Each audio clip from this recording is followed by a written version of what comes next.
Welcome to Nimmin Live, the #1 place on the internet to learn about YouTube, network with other content creators, and have an awesome time doing it. My name is Nick, and today I'm answering your YouTube questions. So if you have a question about what it is that you're doing on YouTube, there's a form that is down in the description of this stream right now where you can go ahead and get your question in there.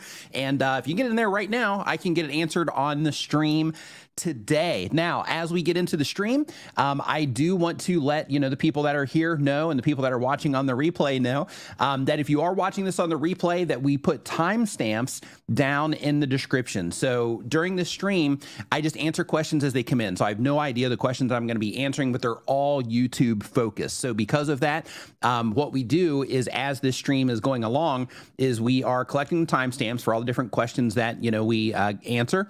And we put those in the description so that you can skip around and find what it is that matters the most to you, or the answers to the questions that you might have. So you can see that along the bottom of the player right now, or you can go down to the video description for it. Now, with that out of the way, I do want to let you know that today's stream is brought to you by TubeBuddy, the #1 tool for YouTube content creators. TubeBuddy will help you optimize your videos for discovery. TubeBuddy will help you test your thumbnails to make sure the thumbnails that you're making are effective for the people that you're trying to reach.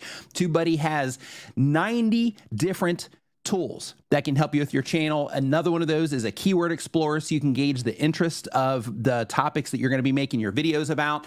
They have bulk update tools, all kinds of amazing things, even AI tools where they are looking at your shorts and they're helping you identify the specific parts in your short or in your long form videos that would convert well into shorts based on how people have responded to them. Fantastic tool. You can try it for yourself at tubebuddy.com/Nimmin. And this stream is brought to you by StreamYard, which is the streaming platform that I use to live stream this every single Saturday at 9 a.m. Eastern. And the reason that I use StreamYard is because it's easy. They do all the heavy lifting for me in the cloud, which means right now, this stream is pushing up from my computer through the internet to StreamYard servers, and then it's going out to YouTube and anywhere else because they allow multicasting that you would choose to go to. So the advantage of that is, let's say my internet goes down or I have some type of technical problem. One of the things that is fantastic about this is it holds everything open for me so I can just come back in. So if the internet goes down, then I don't lose all you guys that are hanging out during the stream right now. Instead, I can just come back in and then I can, pick everything up from there, which is fantastic. But StreamYard also makes it easy to bring guests on. They make it easy to add graphics to the screen. You can also pin comments. I'm just going to go ahead and just pick a random one right here to pin as well. We got Jerry Pop Andrea in the house. What's up, Jerry? Hope you're doing fantastic, says the Yard. But you can see right here, I can just pin comments to the screen and all kinds of really cool features like that. But if you're a live streamer, give it a shot at StreamYard.com. And then, of course, there's a link right there on the screen if you want to, give me some credit when you do that, or go down to the video description. With all that out of the way, oh, and hey, I finally got a StreamYard duck. I've been wanting one of these forever. So basically, this is their, just like their little stuffed animal version. I've seen everybody, having these in the StreamYard squad. I've seen everybody having these, in the, just post them online and stuff, and I never had one. So as soon as I got the opportunity, I actually snuck over to a table and kind of took this one with permission, though. I did get permission. I didn't steal it. I got permission. But yeah, super excited for that. So today, as we get into this, because like I mentioned before that we are sponsored by TubeBuddy, they actually sent me a care package. So we're going to open this care package up here in a minute as well. But I do want to let you know, for those of you that are just joining us today, we are talking about everything related to YouTube. So if you have a question about what it is that you're doing on YouTube, there's a form down in the description right now where you can put your question. And if you get it down there right now, because we don't have a ton of responses, then I will get your question answered on the stream today. I also want to let you know, for everybody that is just joining us, my brother D and Daniel Batal are doing a live stream on the StreamYard channel here a little bit later in a few hours, where they are going to be doing channel reviews as well. So if you want somebody to give you some feedback on different aspects of your channel, you definitely want to make sure that you're participating in that stream, and you can just learn a ton by hanging out in that stream as well. But once this stream comes to an end, it's going to automatically default you over to their stream if you do, end up hanging out here the whole time. So All right, super exciting. So basically, for this unboxing thing, I'm going to do that here a little bit later. Not going to do it now. I'm guessing it's just like merch, maybe like a coffee mug or something like that.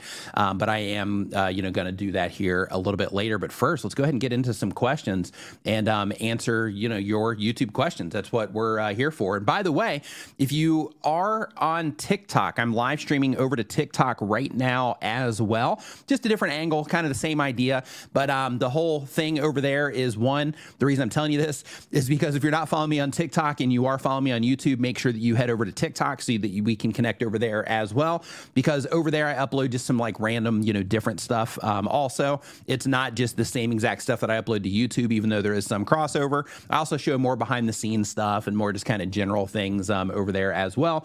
So just make sure that you do, check that out when you get the chance. All right, let's get into the questions. So the very first question that we have here is from Online Property Explorer. Online Property Explorer does daily content. They've been on YouTube for 1 year or more. Hey, really quick, Dark Bites, what's going on? Hope that you're doing fantastic. Welcome to the stream today. Good morning. I hope that you are doing great. Nice to see you here today.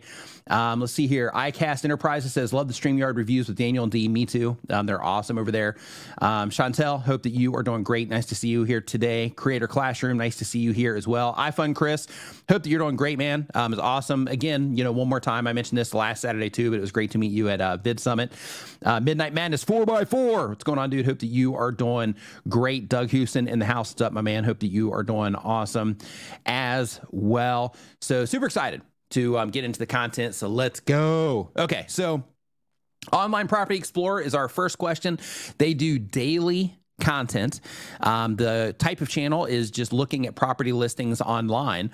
And the goal of the channel is to make a living online, to become a digital nomad. And the question is, I'm finally at 4,000 hours of watch time. In the last few weeks, I've been watching my own videos for 4 hours a day to reach the 4,000 goal. Will YouTube notice this? And might I get a slap when it comes to monetization, or is this okay? Maybe I just really like watching my own videos. So it's perfectly fine to watch your own videos on YouTube, but what you do not want to do is you do not want to watch your videos with ads on them, and you do not want to click on ads on your own videos. If you do, that's where you can end up getting hit with the invalid traffic thing, and that's definitely a negative. But in terms of watching your own videos, that's perfectly cool. No sweat, no worries, nothing to worry about there. But hey, what's up, people? This your boy Viper, the man about Viper, man about tech in the house. What's up, dude? Hope that you are doing fantastic. Awesome hanging out with you last week as well. I mean, I guess it's been longer than a week now, because I stayed the extra days. I stayed like 4 extra days in LA before I came back to Thailand, and and then now that I've been back for a few days, I'm dealing with like jet lag and all that stuff. So I guess it's been like a whole other week. So yeah. But anyway, it was awesome to hang out with you, man. And really quick, we got a super chat from Dark Bite. Says, thanks for everything you do, Nick. Is there a way to know if my videos are being downloaded? And how do downloads affect view count and such? So when it comes to downloads, when people download it inside of the app itself, it's pretty much to where it just downloads for offline viewing. It doesn't like actually download to their device itself. And when that particular thing happens, like all that you are going to be seeing on your end is just like, a view from that person that watched that content. So, so it's nothing that is, like crazy, nothing you need to like watch out for, anything like that. And there's not, that I'm aware of, there's not a metric that shows how many actual downloads you get, because that's more of like a convenience thing than it is something that is like really important to track, right? So a lot of times things like that will happen for, like, let's say me, right? So before I took my trip over to the States, because it's a long, I have like 18 hours of travel time. So because of that, I'll download stuff off of Netflix. I'll download, some YouTube, videos for offline viewing as well. And the whole idea is so that I don't need to be connected to the internet, but I can still watch it. So in some countries, that will kind of be like their viewing habit. So if they're on Wi-Fi, they'll download a bunch of stuff so they don't have to eat up their mobile data and, that kind of stuff as well. Just a little interesting additional tidbit there. But yeah, hopefully that answers your question. And iFund Chris, thank you for your support there for 1 full year. Thank you so much. Tube Spanner in the house. Danielle, hope that you are doing awesome. Says, if you decide to start your own streaming service, would you call it Nick Talk? Nice. Oh, I would actually call it NickTube, probably. I think that would be a little bit more on brand. Oh, man. Let's see here. Let's see. So as we keep on going. Okay, so next up on our list here, we're on question number 2 already. So we're starting to move along. So let's see. We've got Ernesto Esparza. What's going on, man? Hope you are doing great. The type of channel is gaming and entertainment. The goal of the channel is to reach 100 subscribers. And the question is, how do I promote my videos? So when it comes to promoting your YouTube videos, the best thing that you can do is learn from how people are interacting with your content currently that you're publishing, and then modify things from there. So, you know, one of the big hurdles that people have as a content creator is when they first get started, they see all of these other channels being presented to them. And even though, you know, YouTube recommends, you know, everybody when you publish videos, the content that quickly rises to the top and gets more recommendations is the content that is more competitive for the platform in terms of keeping people, you know, satisfied with the content. So when it comes to keeping people satisfied with the content, some people can do that innately. So when they first start making videos, they kind of get it, right? Maybe they grew up on YouTube, or maybe they just are just a little bit more aware of those types of things. And because of that, they can put together a nice solid video that people will respond to in a positive way. However, most content creators, when they get started, you know, they have to go through a lot of, you know, hurdles in terms of learning how to do a bunch of things in order to get their content up to a competitive level for the platform, so that it also rises to the top, so to speak, and you can count on, you know, getting at least a certain amount of views for every video that you publish. So, so in that particular case, one of the things that you want to make sure that you're thinking about when it comes to promoting your videos is there's nothing more powerful in terms of the promotion of your videos than YouTube recommending your videos to people, right? Yes, you can promote them offline. You can promote them, or not offline, but offsite. You can promote them on Reddit. You can, you know, upload your videos to Pinterest. You can upload, you know, actually that would be uploading to Pinterest, which you can do, but you would need to like search optimize that. People can find it directly off of Pinterest and come through that way. But you can also kind of use that as a way to also, you know, get some search traffic as well, because then if you have your video there, your Pinterest post is search optimized. It can also show up in like Google, for example, and then you can have your video show up in Google. If you have like a blog or website, then you can have that show up in Google. So that particular one is just a way to kind of get it in front of more people if it's like search-based content. But in terms of promotion, when it comes to growing your following, you know, online on any of these platforms, the best thing that you can do is just publish a video. Once that video is up, go look at your data, look at your audience retention reports, look at your click-through rate, go and see, you know, like what are people viewing this on to make sure that you're formatting everything correctly and so on, and see the response that people had. And then take notes on that particular video and just look for things. You know, was there anything that I did that caused people to leave? Was there anything that I was doing in this video that was interruptive to the viewer experience, or maybe prevented somebody from clicking on the next video because I had this big block of time to where I'm just sitting there saying a bunch of additional stuff, right? So using the data that you get back from YouTube to, over time, make better videos is the best thing that you can do. Of course, you know, if your content is something that's, you know, like trending or something like that, then you can post it on Reddit and those sorts of things. But what you want to make sure that you're thinking about, if you're a content creator that wants to do this like seriously for a long period of time, then you need to think about like longevity. And, you know, you can promote something on Reddit, and that's cool, and you might get a lot of views from that. But at the end of the day, like, are you going to be able to count on that for every video that you publish, right? That's why it's so important to make sure that you learn how to get people to, not how to get people to respond, but that you learn what's involved with creating content that is, you know, that people enjoy. Right. And the better you get at that, the better your channel is going to do, the better your videos are going to do. And of course, there's other things too, like, you know, topic selection is a big deal. So when it comes to the topics, you know, for your videos, making sure that you're thinking about, okay, you know, yes, I'm, you know, niche down, which is, you know, what you should do. But within my niche, is there a way to go more broad with the topics that I'm talking about? So, you know, for example, You know, if you are, one of the examples that I give for this is like, you know, if you're talking about an iPhone, this isn't the example that I give, but I'll just use that because I'm looking at it right now. But if you're talking about like an iPhone, then in that particular case, you know, if you are trying to be super narrow with that, then the thing might be like a, you know, iPhone review or something along those lines. And the iPhone is going to be a horrible example for this, but because everybody knows what an iPhone is.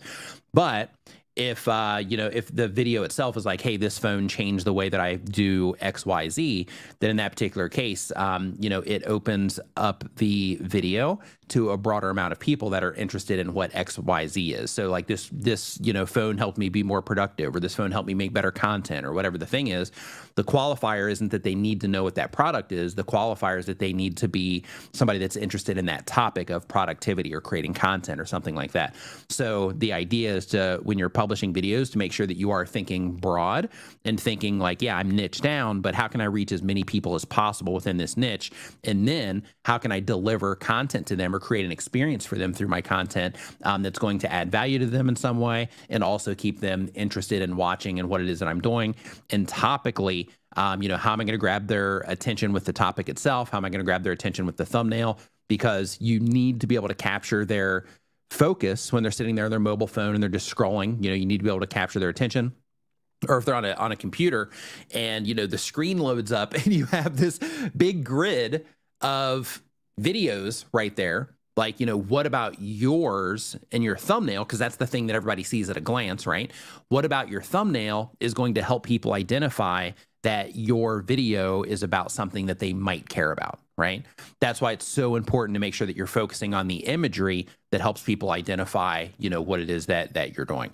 And then from there, your title, you know, can be informative, or it can be informative and compelling. And with, you know, both of those, the compelling side is where you kind of kick it in a little bit to where it goes from, hey, this is just a video about this thing, to, oh, I need to see this video, right? But those are just things that you learn over time. But in a nutshell, when it comes to, you know, promoting your videos, the best thing you can do for yourself, especially for like long term on your channel, the best thing you can do is to just learn, you know, how to make better content that people respond to better. And when you do that, they are going to, YouTube is going to do all the heavy lifting for you in terms of promotion. Let's see here. As we keep on going, we've got, okay, we're going to hop into question number 3 now. And if you are joining us on TikTok, what's going on? Hope that you are doing fantastic. We are live over on YouTube as well, but I see, you know, a lot of Thai people in here. So Sawadee Kap Tukon. Hope everybody is doing fantastic here. Nice to see you. But the next question that we have is from Us Plus Dad. Hope you're doing great. It was nice meeting you at Vid Summit. They do Roblox family role play. The goal of the channel is to create an interactive Roblox community. Hey, really quick shout out to Roger Wakefield. He's in my water cup today. So I got StreamYard in my coffee cup. Because remember, I'm trying to get through jet lag here. So I've got StreamYard in my coffee cup, got Roger Wakefield, or water in my Roger Wakefield cup. But they do Roblox family role play. The goal of the channel is to create an interactive Roblox community. Question is, before Vid Summit, we were undecided on channel membership. Staying off platform versus staying on YouTube came up a lot in conversation. Majority of YouTubers seem to be in favor of off platform. We were too, but the more we talked about it, discussed our audience being younger and simplicity of memberships being on YouTube, feels like 30% YouTube fee would be offset by the amount of members joining on YouTube versus if we did off platform. What are your thoughts? Was amazing to meet you and everyone else at Vid Summit. We hit 100,000 subs the day after Vid Summit. Whoosh, whoosh, high five and fist bump to you. And as a matter of fact, crossed a major milestone. I want you to put your hands together for him. I got a little something I want to say. If it's 100, 1,000, 100,000, 1 million, I get the feeling you're elated because you've been waiting and counting down all the hope that's coming through. Minutes to hit it, and now you found it. High five and fist bump to you. What you've done is astounding, so be proud of it. Get loud and shout a bit. Dance around like you're out of it. Just feel the sounds of this playing, banging, and bounce around at this. In celebration with you, a standing ovation is what you do. You done something awesome, so I want to give to you a high five. High five, fist bump. High five, high five, fist bump. High five, fist bump. High five, everybody's clapping for you, clapping for you, clapping for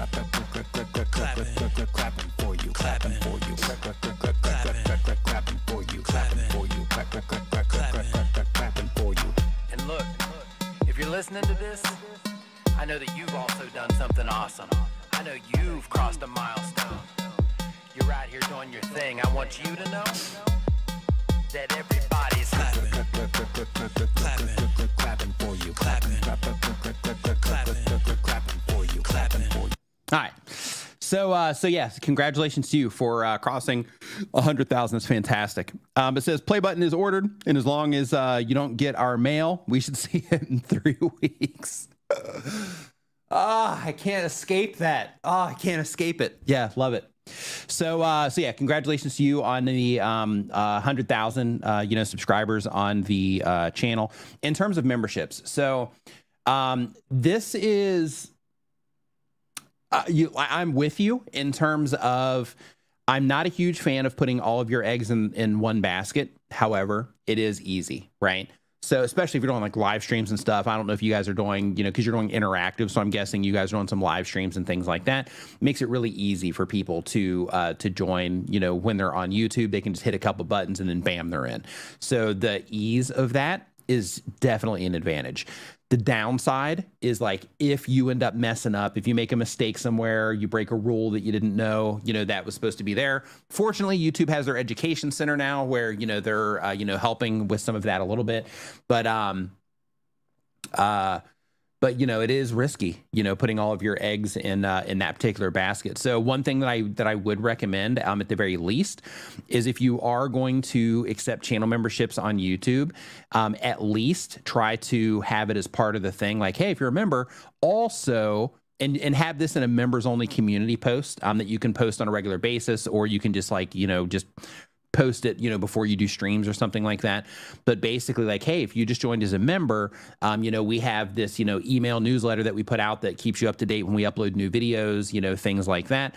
And by doing that, then you are at the very least, you're giving yourself the opportunity to be in touch with those people in the event that, that you have an issue, so to speak, with your channel. So then you don't end up losing everything, if you run into a problem. Roger Wakefield in the house. What's up, Roger? Hope that you're doing fantastic. You're in my water glass today. I've got StreamYard in my coffee mug, and I've got Roger Wakefield in my water. I don't have Roger in a mug. I've got water in my Roger mug. So good. Hope you're doing awesome, Roger. So yeah, so when it comes to that, I would definitely just try to think of something you can do. Like, for example, for mine, we've got the Facebook group. So, when people join that membership, then, we have the Facebook group where we have a cool community over there. I'll pop in, answer questions, things like that. And, we have, Doug over there, who's also, very helpful in that group as well, just answering questions and all of that stuff, helping people out.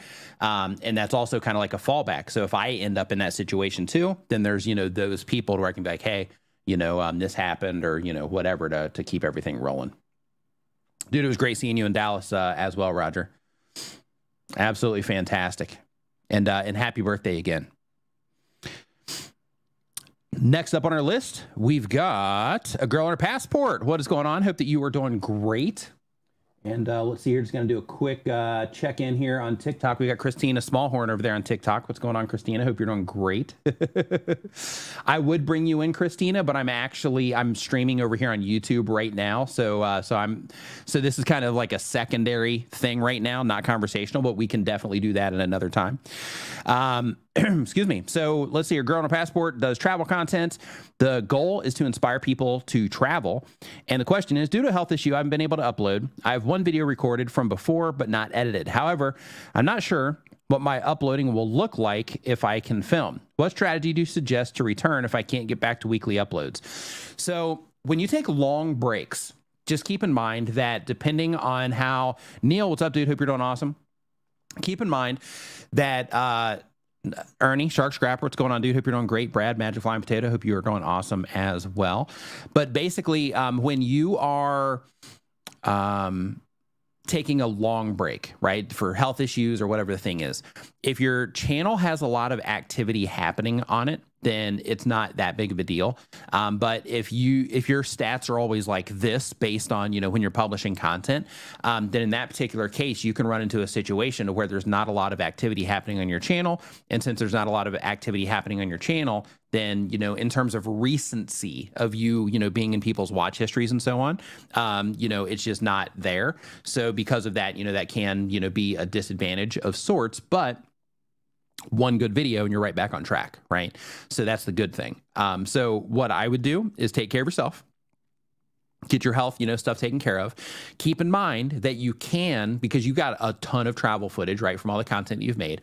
So one thing that you can do is you can do compilations. You can do like, your best ofs, or you can do, your favorite things of, each place that you've, been, or each thing that you show people, or, any way that you can mix up, take content that you've already made, that you've already recorded, and kind of remix it into a different experience. You can absolutely do that as well to keep publishing, as long as you can create a good experience with it.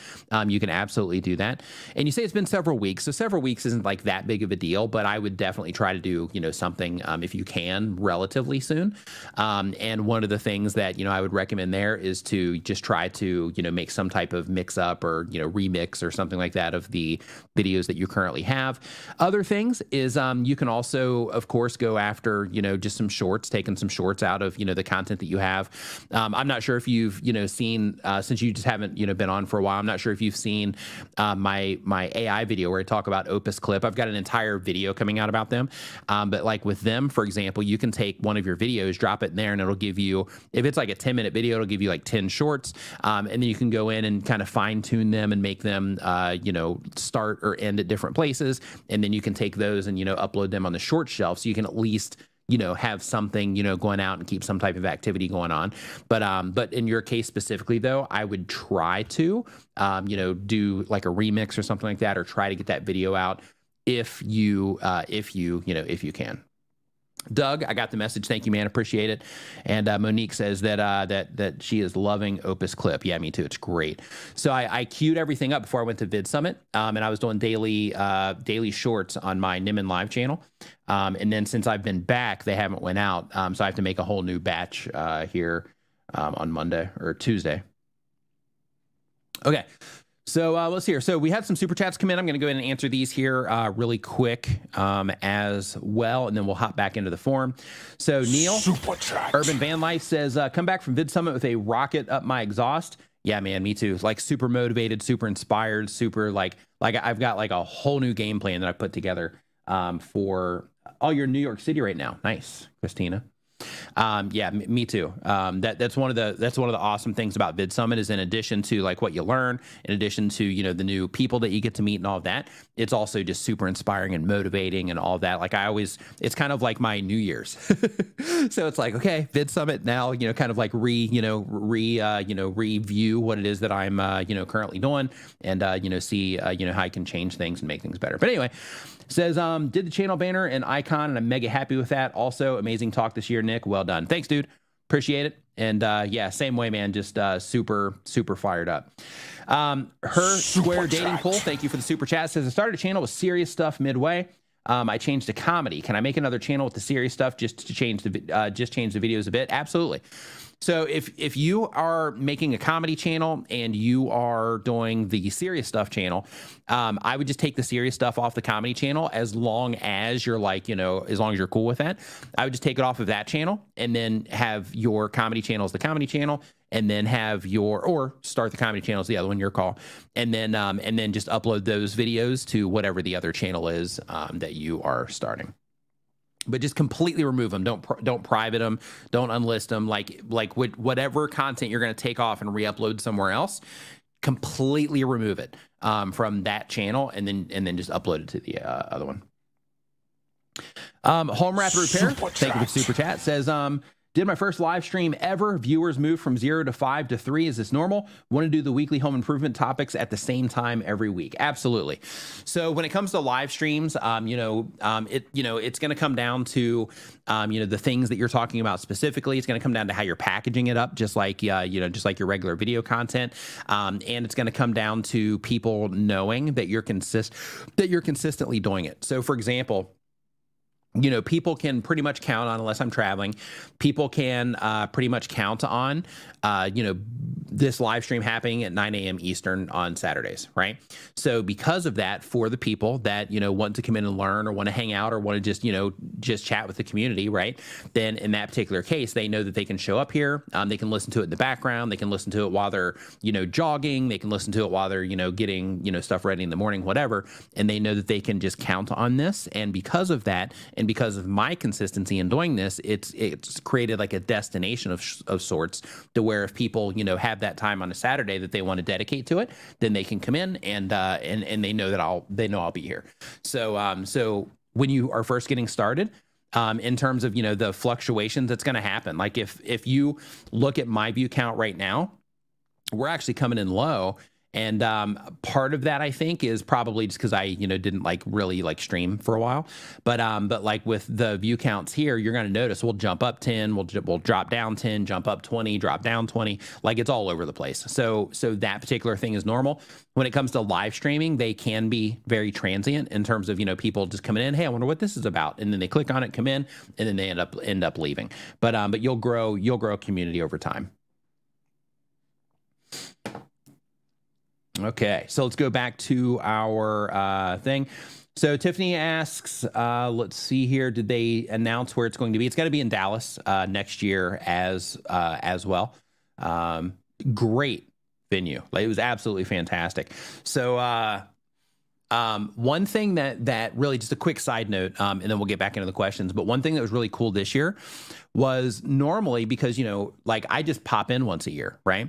So from here, when I go there, because it's so nice here in Thailand, that when I go there, I spend, the time with my mom, and then I go back and the rest of the time is in LA. Well, if you spend any time in LA, you know that at least those main areas around the airport and, that kind of stuff, like, it's not, the best areas. It's not the cleanest areas and stuff like that. Like, it's all safe and things like that, like at the actual hotels, but just not, it's just not the best vibe, so to speak. But when it comes to the experience in Dallas, totally different. Dallas is super clean. The weather was great. When you walk outside, I didn't have one time, which I did have many times in LA. I didn't have one time where I walked out and I felt like threatened in any way, to where, I had anybody coming up to me, anything weird, none of that, was going on, which was pretty refreshing. In addition to that, in LA, like the restaurants and things like that, you had to kind of go out, right? Or you had to do it at the hotel. And here in Dallas, it was cool because, as soon as you walk out, you had the hotels that also had their restaurants, but then they had this strip behind the main hotel, and that strip had a bunch of additional restaurants on it too. So it was really cool, in terms of just a lot of good food options, everything clean and nice. And yeah, it was really nice. Oh, Jerry got kicked out of a pizza place for filming. That's hilarious. Yeah, I didn't know that. That's great. Yeah, that might be the place that I went and had pizza as well. Really good pizza. Okay, so let's see here. Next up, let's get back into the questions here. Easy for me to get sidetracked today. So we got trying to learn bikes. What's going on? Hope you're doing great. Says they do DIY motorcycle maintenance. And let's see here. The goal of the channel is to craft videos good enough that even people with no interest in motorcycles would want to watch. Question. Hey, Nick, hope you've been able to shake off any lingering jet lag from Vid Summit. Working on it. So I've got a mug of water and a mug of coffee. I told my girlfriend before the stream, I was like, yeah, I'm not sure if I'm going to make it all the way through this one, but I'm going to try. I'm going to do what I can. Let's see here. It says, if I occasionally watch my own videos on my own channel, does that count as a view? No. Does YouTube perceive that as a poor practice to be avoided and not indicate nefarious intent to illegitimately increase watch time hours? Thank you in advance for always insightful advice. So when it comes to you watching your own videos, it's interesting actually that we've had that come up twice in how many questions have we answered so far? Yeah, in 5 questions, this question. So when you are interacting with your own content on YouTube, YouTube is they verify views. So let's say you publish a video right now. As views start coming into that video, YouTube is basically checking, their system is checking those views. It's looking for any type of weird activity. It's looking for anything that could be not malicious, but anything that could be kind of falsifying the data on the videos, those types of things.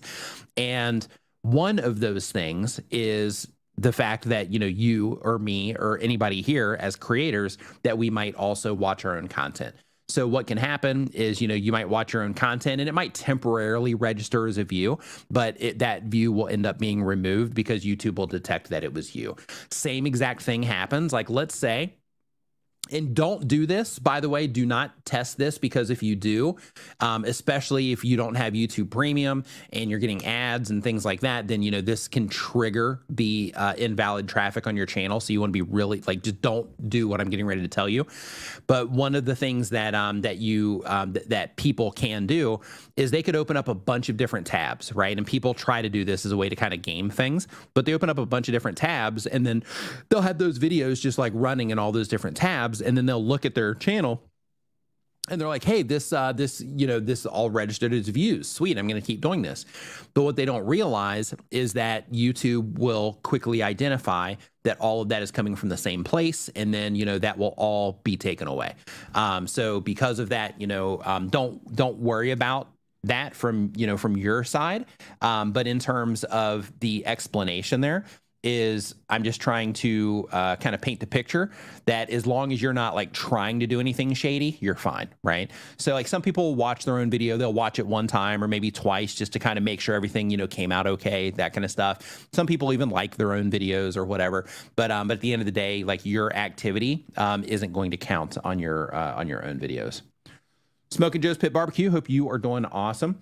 Man, they were like barbecue deep at Vid Summit. We had Cosmos Q hanging out at Bid Summit. I actually have to follow up with him. We had How to Barbecue Right hanging out at Bid Summit. So yeah, you definitely should swing by next time. Let's see here. So next up, we've got. Okay, that was 5. Let's see. We've got global wildfire equipment. The type of channel is educational and entertainment content. The goal of the channel is to share the inside stories of wildland firefighting, as well as promote the equipment that we build for the industry. That's cool. Question: Jason Perry, aka Old Country, and oh, nice, introduced us to this channel and sent back info for Vid Summit. We are new to this, and Jason will be helping guide us. But the question is, how soon do you think that we should start live streaming as well as creating a podcast? That's a great question. So when it comes to creating a podcast, the first thing to think about is that your podcast is a different thing, right? So when you are coming into the online space and you're like, hey, we're building a brand online. That can be a personal brand or it can be, you know, like a company brand, but we're building a brand online. So what you want to think about is you want to think about different things that you can create to help get yourself out there. So one thing that people will do is they'll make a website. Some people will start posting blog posts to that website. They'll optimize those for search and all that, which is a whole other learning curve. But you know, they'll do that. They will start podcasts because when you have a podcast, that's going to go places that YouTube doesn't go, right? So for example, if you do a podcast and you upload it into like Captivate FM, for example, and then there you have the different platforms where you can just say, hey, submit it to this, submit it to Apple Music, submit it to Amazon, submit it to, you know, the big list of, you know, all the different podcasting platforms. Then what you just did there, after you go through that, and YouTube has podcasts as well, and they'll show up in the YouTube Music. But when it comes to the podcasting side of things, one of the cool things there is it gives you the opportunity to reach people that you might not have been able to reach on YouTube, right? And then you can also use that as a way to drive people back to your YouTube channel just through the awareness. So, you know, if somebody runs across your content on Apple Podcasts, then in that particular case, and you just mentioned, hey, by the way, you know, we have a YouTube channel. So if you're enjoying this, make sure you know, hop over to our YouTube channel. We got links down in the show notes. Then in that particular case, you know, you're giving yourself that opportunity to send people there. But more importantly, to just meet the people that you're trying to reach where they're at. Right. So if they're listening to podcasts and that's the type of person that you're reaching, then in that particular case, you know, they might take you on a jog with them, or they might, you know, listen to you while they are in the gym or while they're doing, you know, other things, because that's just how they consume content at that moment in time, and you're able to reach them there. So that's a win. Now, when it comes to the YouTube side, the win there is, you know, they have their own distribution or their own ways that people can find you. So with a podcast, it's more about like you have to, you know, try to bring your own attention to that through either advertising or through, you know, other, you know, social media accounts and things like that. There's not a lot of options there in terms of, you know, your own distribution or your own discovery, I should say, when it comes to podcasts. But if you bring your podcast to YouTube, YouTube does have that. So people can find your podcast and search. YouTube will recommend it to people that they think are likely to enjoy it and those types of things. So you have that win there by bringing your podcast to YouTube. Now, if we add in video content on YouTube, then you get the advantage of having your video content on YouTube. But with your video content on YouTube, depending on exactly what it is that you are talking about or what you're, you know, sharing or showing, since you say you're doing educational entertainment, that education side of things makes really good search based content. So when it comes to educational content, one of the cool things there is that when you are publishing a video to YouTube, if you set everything up correctly, then in that particular case, it can show up in YouTube. It can be recommended on YouTube on home pages, you know, suggested next to other videos as well. It can also show up in YouTube search when people are looking for it. So that gives you like 3 places of discovery there. And in addition to that, if you are optimizing it for search, it can also show up in Google, and you can get traffic that way. It can also show up in Bing and Yahoo and all the other text-based search engines that allow for video. It can also show up in all of those places that also give you the opportunity to come in that way. You can also share that content out into other places like Pinterest and things like that as a way to kind of, you know, get it in if you wanted to. But at the end of the day, you know, your podcast that you're going to do, it's just a different, you know, type of, you know, viewer or listener, I should say, in that particular case. But it's also, you know, it creates different opportunities than the video content does. The video content's easier in terms of, you know, people being able to find it easily without you telling them about it in terms of their recommendation systems. So that's a huge win in terms of making videos for your podcast. But then when it comes to just the standalone podcast outlets, it gives you that option to where, you know, people can, you know, find you that way as well if they're searching, you know, like topically for podcasts about, you know, whatever the things are that you're going to be talking about. So hopefully that helps. Griffin Notary Services. Super chat. Thank you for the super chat. Super appreciate it. Says, where can I find solid info on how to use other monetized content, short clips for my monetized videos for educational purposes and not get copyright strikes? Do I just say fair use 10 times? Thanks. No. So the best thing that you can do is actually contact a copyright attorney, because of course you can go into YouTube, and if you go to YouTube search, then you have the option and the filters to sort by Creative Commons. And when you sort by Creative Commons, most of that is going to be with attribution, which means that you just have to give them credit for the things that show up there.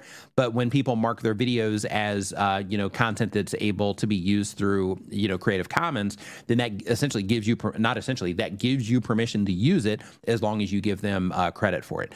So, you know, that's one way. But when it comes to fair use, that's a totally different thing. So first, let me talk about the first thing. So if you are going to be using someone else's, you know, content in any capacity, even if they mark it as Creative Commons, keep in mind, sometimes people will mark that inappropriately. You know, just because it's up on YouTube and it's like that doesn't mean that that person that uploaded it to YouTube didn't get it from somewhere else. So there are still many layers of complication that you can run into there. So you have to be really careful about what it is that you're doing. In addition to that, you also, I would hop on a call call with an attorney that specializes in copyright law, and talk to them and show them exactly what it is that you're trying to do, and have them explain to you exactly how you're going to need to do it in order to make sure that they can defend it as fair use. Because, you know, your interpretation may or may not be in alignment with the, you know, with what a lawyer would be able to defend. So because of that, you know, either putting together, you know, an example and saying, this is how I'm going to use it, would you be able to defend this as fair use? That's one, you know, approach. Or hopping on a call and saying, okay, I need you to outline for me exactly what I need to make sure that I do in order to make sure that, you know, that you would be able to defend this in the event that, you know, push came to shove. So that would be, you know, that would be the thing. But when it comes to, you know, using other content, leaning on the Creative Commons thing is definitely the way to go. You can do fair use, but you have to make sure that you're doing it correctly, because if not, I mean, you know, you know, it can lead to, and it has led to in the past, you know, legal issues. So because of that, just make sure that you are, you know, taking the right path there. All right, so let's see here. So next up on our list here, we're on number 7. We got the Dream Builder 21. They do daily content, been on YouTube for less than 6 months. They do automotive content. The goal of the channel is to entertain people with my projects, to distract them from their day. And the question is, do you recommend any free websites to design merchandise that are free and really good quality for merch? So I think you can do that on Canva. I believe through their free plans. I believe you can do it there. You might be able to do that in like Adobe Firefly, but I'm not 100% sure. But the first place I would try for that, for the free side, would be Canva. I know TubeSpanner also has, you know, graphics stuff in there as well, to where you can build graphics inside of their design tool.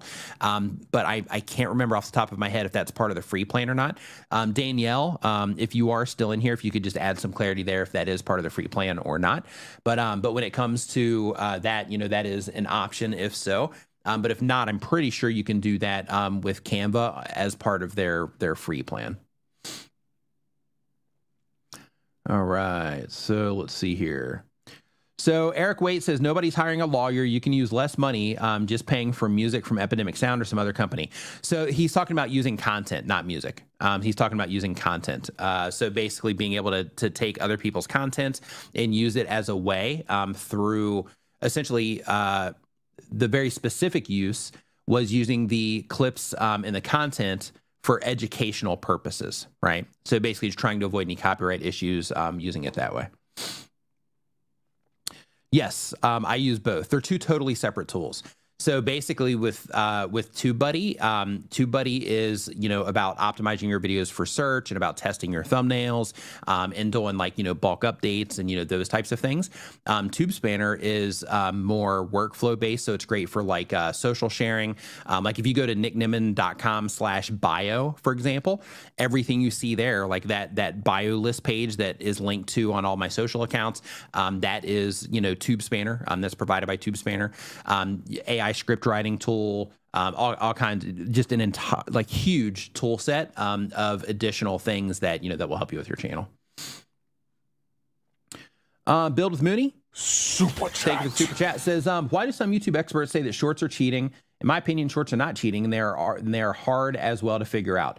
I'm not sure who says that they're cheating, but when it comes to YouTube Shorts, they are, you know, how we just talked about podcast, right? We talked about podcast, about how, you know, about how you can meet your viewers where they're at, right? So when it comes to YouTube Shorts, the reason people say that it's cheating is because, you know, they'll look at, you know, like me, for example, right? Like I take these live streams and I drop them into Opus Clip, and then when Opus Clip is finished with them, I got like 40 or 50 different shorts that I can upload to my clips channel. So I didn't cheat. I made the content. And then now I'm just repurposing that content, and it's getting me in front of people that might not have, you know, ever seen my content before, because they're in the short shelf. They're not hanging out in the long form, or at that moment in time, they were in the short shelf, and it allowed me to, you know, pop up in their feed. So when it comes to YouTube Shorts, I don't think it's cheating at all. And I think that long term, if you want to reach as many people as you possibly can with your content. Yeah, it's called Opus Clip Brooklyn. I've got a link to them down in the description. But like when it comes to shorts, the idea is there are people right now that could get tons of value out of this live stream, but they're not seeing it because they are in the short shelf, right? So if I were to multicast this into the short shelf, which I'll be doing in the future, if I were going to multicast this into the short shelf, then that would give me the opportunity to reach them there as well, right? So same exact thing goes with your long form content. So if you publish a regular piece of content to your channel, you have the big humongous hurdle of grabbing somebody's attention and getting them to click on that in the first place. That's huge. The big step that is gigantic, right? Whereas you're going to miss a lot of people there because they're not going to click on what it is that you have. You're going to have people that will, but you're going to have a lot of people that won't also. That's why, click-through rates are, 5%, 10%, things like that, not 90% or 95%, because you miss a lot of people, right? But when it comes to the short shelf, it's totally different. Because in YouTube Shorts, if you publish a piece of content over there, it just happens to people, right? So people that might not have clicked on what it is that you made over here, you're just going to show up, right?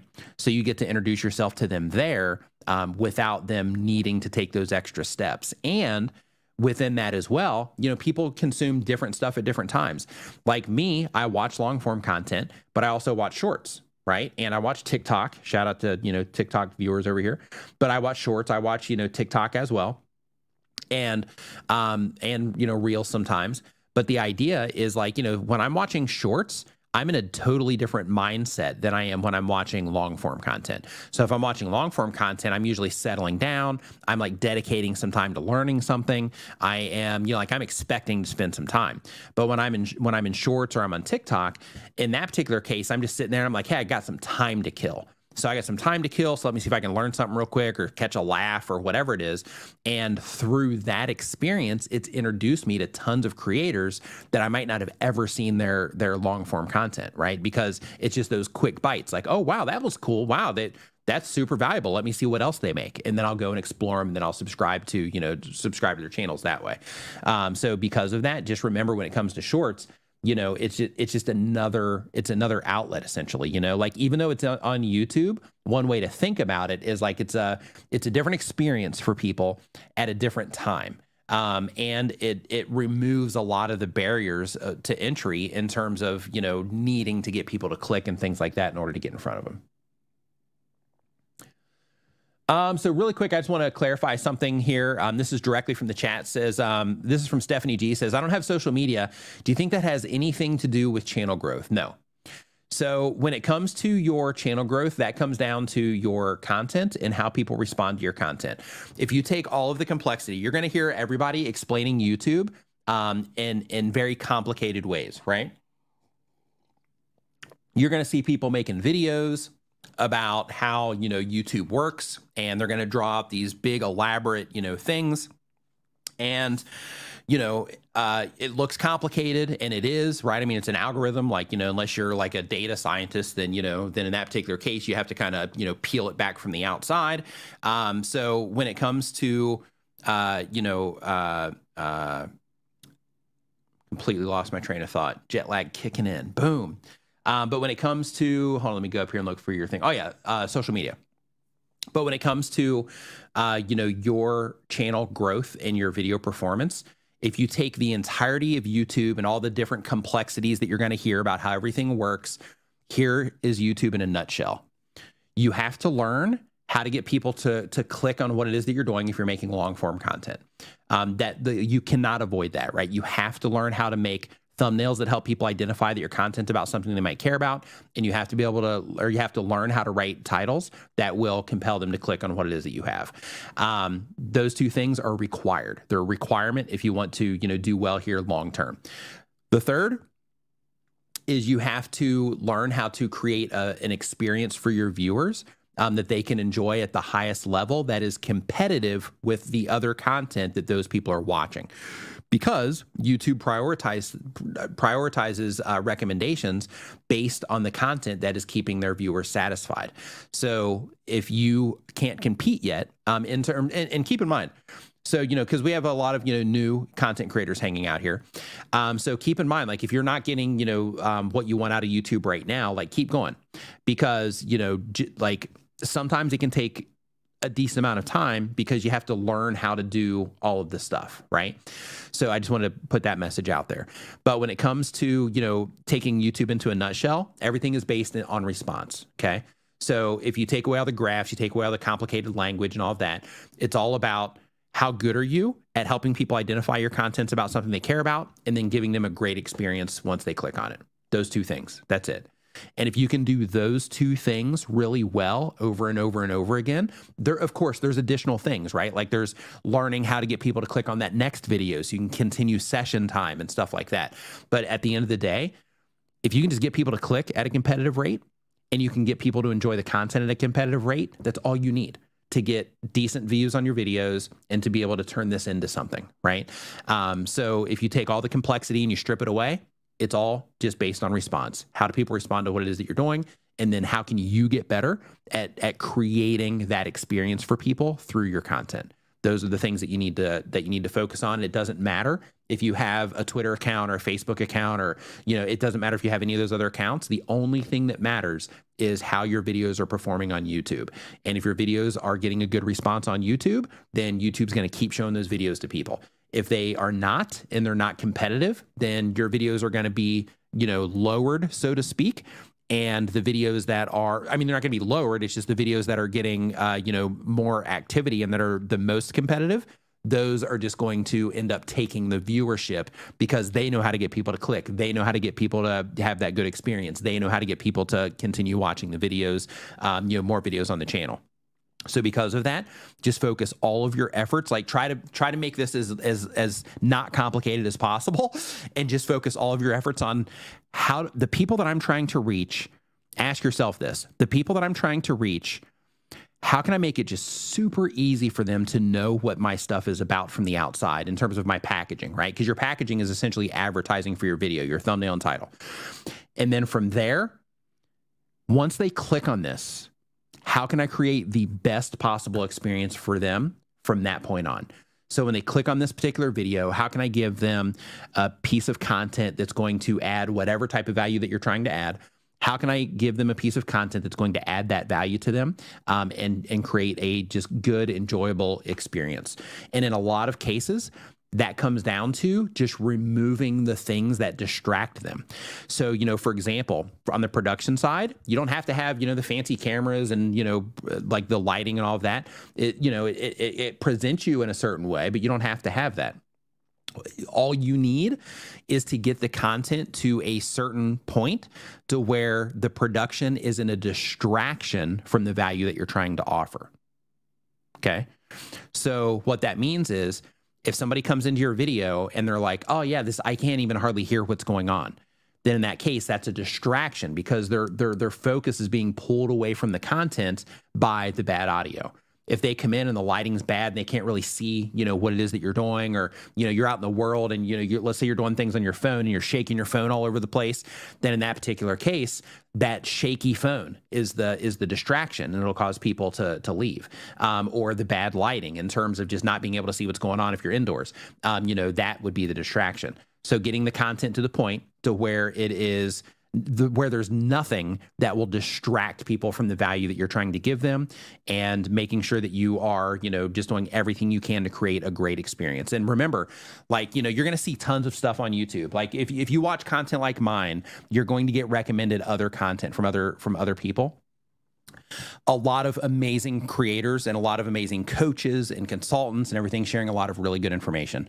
But there's also a lot of, like, shady folks that are just trying to, get you in there and just trying to sell you stuff and things like that.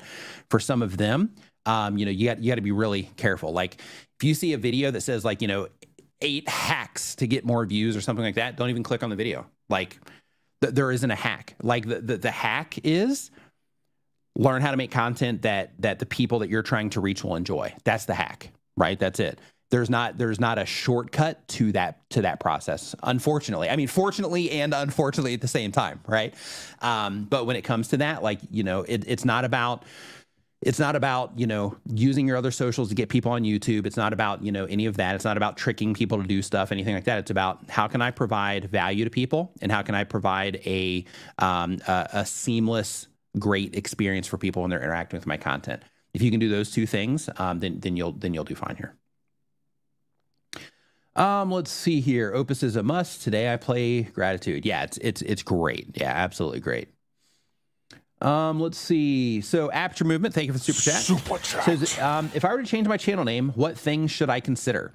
So the only things to really consider when it comes to your channel name is, do other people use it? Because you want to try to use a name that's unique if you can, because when people search for it, how I was just talking about making things easy for people, you know, to identify the content about something they care about to them. Making things easy for people all over the platform is the best thing you can do.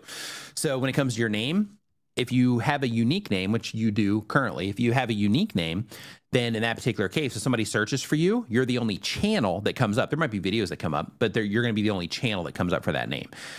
So, you know, that's an advantage. In addition to that, if the name that you're going to pick is going to be part of you growing your brand on YouTube, to where you're like, hey, I'm staking my claim, in the words of the wonderful Brian G. Johnson. If you're like, hey, I'm staking my claim and I'm going to build this brand with this new channel name that I'm doing online, then in that particular case, in addition to trying to get something unique on YouTube, make sure that same name is available as like a website name.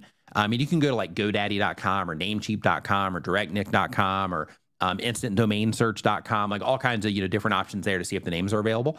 But get the domain name, and then get that name across social media if you can come up with something unique.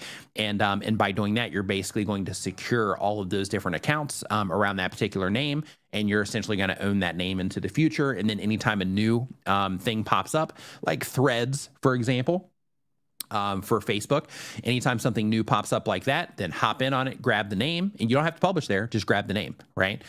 So just make sure that you're considering, you know, those types of things. If you have a established following, in that case, some of those people will be searching for your name when they're looking for you. So because of that, just make sure that on your About Me page that you do put in there somewhere, once you change your name, you know, formally, you know, Aperture Movement, or, you know, my channel used to be named Aperture Movement, but now I changed it to blah, blah, blah. And the whole thing there is your About Me page can also just kind of give the YouTube system some clarity, like if people are looking for your name that way. Hopefully that helps. Doug says, I was in Texas for more than a week and I did not claim my stake. You know what, dude? I didn't have a stake in Texas either. What's wrong with us? Oh my gosh. All right, Doug. Well, it looks like next week, you and me, man, we're going back to Texas, and looks like we're gonna go back there and have some steak. It's all right. We'll get them next year.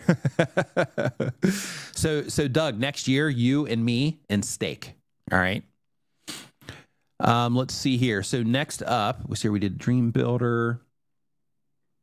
Okay, we did that. Okay, so next up on our list here, back into the forum, we've got Her Square Dating Pool Roast.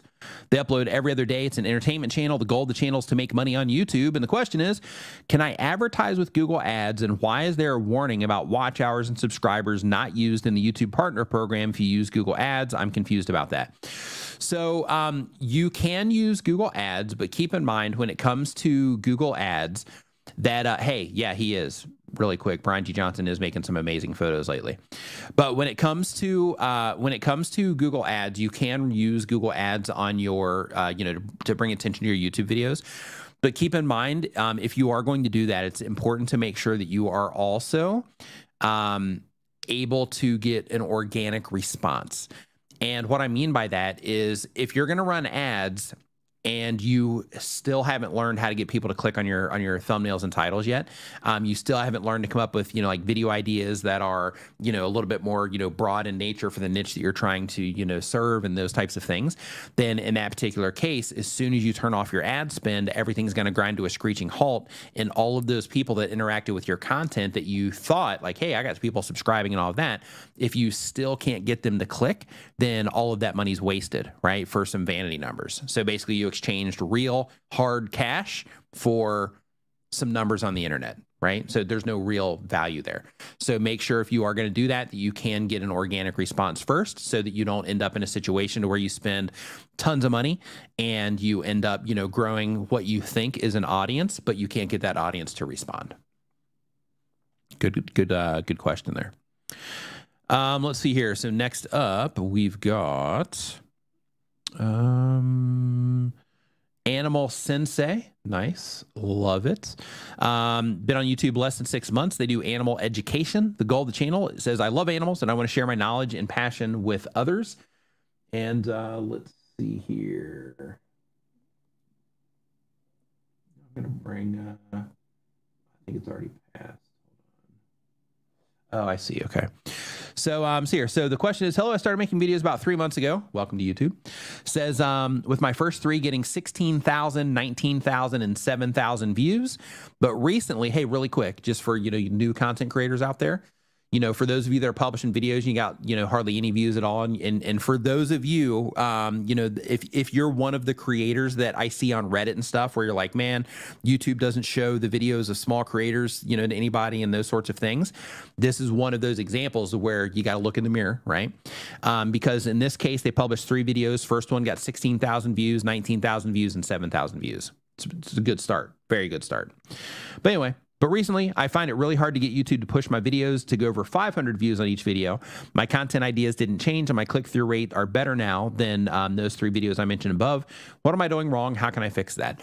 So you're misinterpreting what it is that you're seeing. So when you are looking at Roberto Blake in the house, what's up, dude? Hope you're doing awesome. When you are looking at your stats on your videos, so of course your view counts those are going to be legit. But when it comes to looking at your click-through rate on a video that has 500 views and comparing that click-through rate to a video that has 16,000 views, you're comparing 2 completely different things. So on YouTube, one of the things that happens is when you first publish a video, it's easy to keep your numbers really high. So all over the internet and all of the new YouTuber communities, you're going to see people saying like, I don't understand. I've got a video and it has, like an 8% click-through rate. And I've got like, 70 views on this particular video. I got an 8% click-through rate and I've got like, 50% retention. Well, if you have less than 100 views, that's not fantastic numbers, right? Now at 16,000, you've had a lot more impressions on the video. You've had a lot more people interacting with the content. So because of that, it's going to typically, not always, but most of the time, like almost always, but not always, it pushes down all of your metrics. So the more people that interact with your content, Brian G. Johnson in the house, what's up, dude? Hope you are doing awesome. We were just talking about you. But basically, when you publish your videos to YouTube, the more people that interact with your content, the harder it is to maintain those higher numbers. So because of that, what you want to do, and you're just getting rolling right now, so this might be a little bit difficult, but what you can do is you can go into your videos, like let's say you can go into that 16,000 video and the 19,000 video and the 7,000 video and start looking at the impressions on those videos and then lock the date down and say, okay, this is when these videos had 100,000 impressions on them or 50,000 impressions or whatever, wherever it is that you want to make that marker, that first one. And then you can say, okay, around that particular mark on that day or, around that time, what did my retention look like there? What did my retention or what did my click-through rate look like there, right? And then when you do that, it's going to start painting a totally different picture and give you a much better understanding of the targets that you're after based on the different impressions that you're going to hit. So there's a friend of mine, his name's Evan Carmichael. One of the things that that he introduced is or the language that he introduced, and I just love the explanation of this because it makes total sense. As soon as I say it, you're gonna be like, oh yeah, that makes total sense. But the language that he uses for this is impression bands, right? So I would say like thresholds or, you know, something like that, but impression bands works too. So basically looking at your data, not just as, you know, this is, you know, like, okay, if it's got 100 views or it's got 100,000 views, then everything's equal, because it's not. Saying, okay, if it has this many impressions on it, then my averages are about this. But once we cross this threshold and then we go from 100,000 to 500,000 impressions, this is what we're looking at. And then from 500,000 to 1 million, this is what we're looking at. And then you start creating those baselines for those different levels as you go along. That helps add a lot of clarity to your video performance over time, because, you know, when you publish a video to YouTube, the first people to see it are the people that the system thinks are the most likely to enjoy that content at that moment in time. And it's pretty good at picking those people. So that's why, you know, even on an established channel, when you first publish your videos, your metrics are typically high.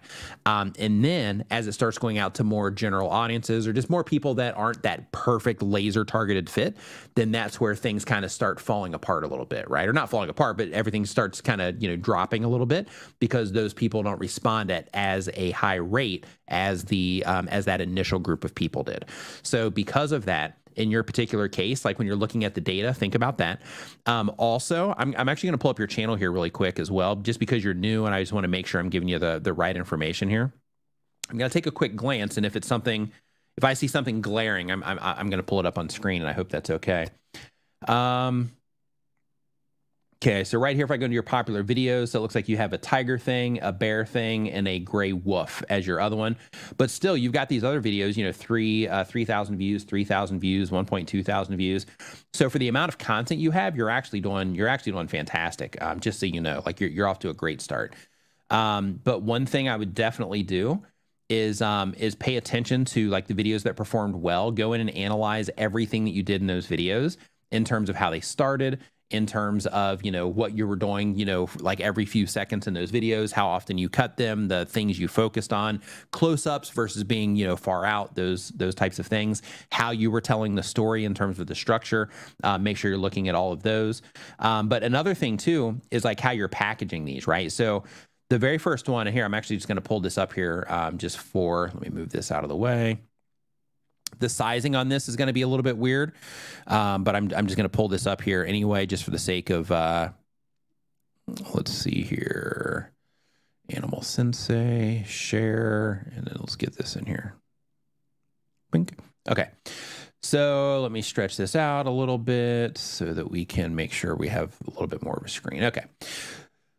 So basically what you want to do is, see right here, I have like tigers are the ultimate predators, and then tigers are killing machines, right? So one thing that you are doing, which is smart, is you're like, hey, this worked, right? So I got this tiger here facing the camera, looking directly at it. These are probably made like Mid-Journey or something. And then you have the actual animal name as the focus. So people that are interested in those particular animals can see that, which is a win. And then you have, you know, whatever else it is that you put on there. So all of that's great. But one thing that I want to bring to your attention is here, tigers are the ultimate predators, right? Even little details like this are things that everybody here should be thinking about when they are putting their content together. So this here is a direct statement about tigers being the ultimate predators. Tigers are killing machines, right? This whole thing seems like violent, and it seems like, you know, if I click on this, I'm going to learn some like heavy stuff about, you know, tigers and just how like menacing they are. But then when I come down here, I see the spotted hyena, the ultimate scavenger, and then here, are hyenas misunderstood, which is a question instead of a statement, right? So here, in this particular case, and this could be fine because here you have how deadly are brown bears, right? So it's a similar thing. It's a question. But like I would start paying a lot of attention to like little details like this. Like how do people respond when I do a statement versus a question? How am I actually framing this one here? So we have this one, the ultimate scavenger. Like, would this do better, right? And this is a thing that you could test if you wanted to. Would this do better if you change this to, you know, why hyenas are misunderstood, or this is why hyenas are misunderstood, or, you know, hyenas are a lot more, you know, vicious than you think, or, you know, something along those lines for the title. And then here, instead of just having actually having the ultimate scavenger there, I think that's okay. And this is a pretty menacing shot, but basically experimenting with things like that can definitely be advantageous. Other little things as well is as you progress through time, because you just have a few videos on here, which is why I'm, you know, kind of wanted to do this really quick. But as you progress through time, you see how you experimented here with this one and with this one, how you have like the verses. So over time, just kind of pay attention to these sorts of things, right? And start paying attention to like, okay, do people usually respond better when I focus on an individual animal? Do people typically respond when I talk about violence more than when I talk about them, you know, surviving? Do people typically respond, you know, better when I'm doing a versus video, right? And just making sure that you're just being super mindful of all of those things, because even though that seems like a trivial detail, it can make a really big difference in how people respond to content. And because of that, it's important to make sure that you are tracking, you know, that sort of things over time. In addition to that, see this one here, how you have, you know, the fearless dwarf, and then the honey badger doesn't fear anything. Here, you don't have a picture of the honey badger. You also have the fearless dwarf, and there's no real information here.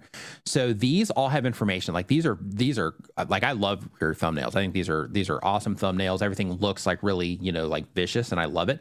But when it comes to this particular one, I would go in and I would change this one like right now. So here, one thing that you want to think about is when you are publishing this to YouTube, like here, let me just go to my homepage real quick. You know what? Actually, let me take this down, and I'm just going to show you something really quick. I'm going to go in here and I'm going to steal your thumbnail. Let me close this. Give me 1 second here. View page source. Actually, I'm not going to talk step by step through this. Let's see. Max. Give me 1 second. Animal thumb. Okay. Then we're going to close that out. Now I'm going to go back to YouTube's homepage. Actually, I'll just do it here.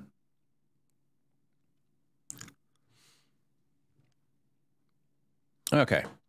So let me pull this back on screen. Okay. So what I'm going to do here is, and this is TubeSpanner's thumbnail testing tool. So this isn't like an A/B tester. This is more about being able to see what your thumbnails look like at a glance on YouTube. So basically, I'm just going to put, I'm just going to leave catchy title here just so, you know, you can show it. And I'm just going to put my channel name here. But of course, you know, you can do this, you know, on your own as well. And then here, I'm going to turn this timer on to the countdown during the preview. I'm going to take this down to 2 seconds, which I don't know if you can see that or not. And then I'm going to hit preview, and it's going to black it out. And what you do is for your particular thumbnail, right, which I see it popped up down here, but what you want to do is you want to look at it and you want to think to yourself, okay, so if the people that I'm trying to reach that care about animals and that care about animal facts and care about, you know, the animal stuff that I'm doing, in that particular case, how does my thumbnail about animals stand out right here on the homepage, right? Like, how do my thumbnails, like, how will this thumbnail grab the attention of somebody that's interested in animals? It's not going to, right? Because you have, you know, like you can see a little bit of a cutout, but you just see more of the question mark and the fearless dwarf. So what you want to do here in this particular situation is get an animal in here, right? Maybe even put, you know, the badger, you know, name in here or something like that, so that when people see it, it's something that, you know, grabs their attention instead of having that big void there. I understand that you're trying to create the curiosity gap, but the idea that I'm trying to express is that when you are, let me remove this really quick. There we go. When you are, posting videos to YouTube, people are going to be seeing these in home pages. People are going to be seeing these recommended next to other videos. They're going to be seeing them in YouTube search. And because of that, you want to make sure that you are making the imagery in the thumbnail something that people can, something that people can easily, identify as something that they might care about. Guess what? Cordybutt says, anybody scanning the thumbnails to see if Nick watches your videos? Nice. Love it. Yeah, what does my subscription feed look like? What does my homepage look like here? Let's look real quick. Let's see what I watch. This isn't going to be that, like, it'll be somewhat accurate, but not like super accurate because, and then we'll get back to the questions right here in just a second. But this will be sort of accurate, but not super accurate, just because, you know, I also just kind of look at YouTube a lot as well in terms of just like studying stuff. So I'll click random stuff that I wouldn't normally click. But let's see, we got video editing stuff. We've got, you know, some lo-fi hip hop. That's legit. We got Roberto. That's legit. This dude is awesome. So this guy right here, Reinhard Burr, if you're into music and you're into just like improv music, this dude is just insane. His stuff is so good, especially if you're into like soundtrack type stuff. Really, really good stuff. We got Doug Hewson over here as well. We got some more lo-fi. What else we got? Some AI stuff. Hey, look, there's me. Some hand pan stuff. For those of you that are on my TikTok, you know my thing about hand pan. Love that. We got Matt Wolf over here. Some more AI stuff. We got music videos. Got more Roberto. Yeah, this one's on Vipers though. Yeah, we got more Roberto stuff. Not sure who that is. We've got some more music. Got Ali Abdal. We got Tom Buck here. I watch him also. Yeah, so that gives you just some general idea into the stuff that I'm doing. We got Leela in here. She's amazing. But yeah, this is the stuff I'm watching. All right, now let's get back to some questions. All right, so let's see. So next up on our list here.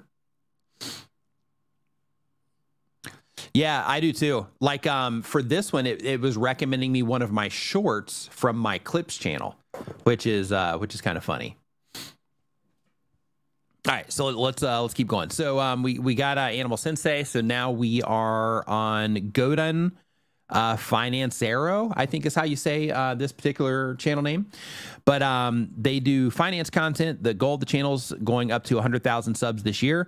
The question is, what are some recent stats on audience retention and CTR? I'm not sure what you mean. What are some recent stats on audience retention and CTR? Yeah, I'm not sure what you mean by that particular question. Do you mean like stats in general? Or like if you want stats in general, you know what, I can't do it because I'm on my phone. But let's see here. How would I be able to do this? You know what? I probably have it in my images here. Yeah, I can give you, I actually have some interesting information that was shared previously at VidSummit that might be some stuff that you might find interesting here. Give me 1 second. Let me see if I can find it, because I'm not sure if I'm going to be able to find it easily here. I know exactly where to go to it if it's on my phone, but I'm not sure here. So if I go to library, nope. That's not it. If I just go to all photos, nope. Let's go to albums. All right, yeah, we're okay. I don't think, well, I don't know. Let's see, my albums. Oh, okay, yep, here we go. I should be able to find it here. Where are you at? Retention information. Ideas, planner, stickers. Okay, well, it looks like I'm not going to be able to share that with you because I don't know where to find it. But I have a graph that was shared at VidSummit by Todd, who works on the YouTube algorithm. And basically, the whole thing is for long-form content. It is a chart. It's a chart about video length and retention on that specific length. But unfortunately, I can't find this on my computer. So yeah, so at this moment in time, yeah, I'm not going to be able to share that with you.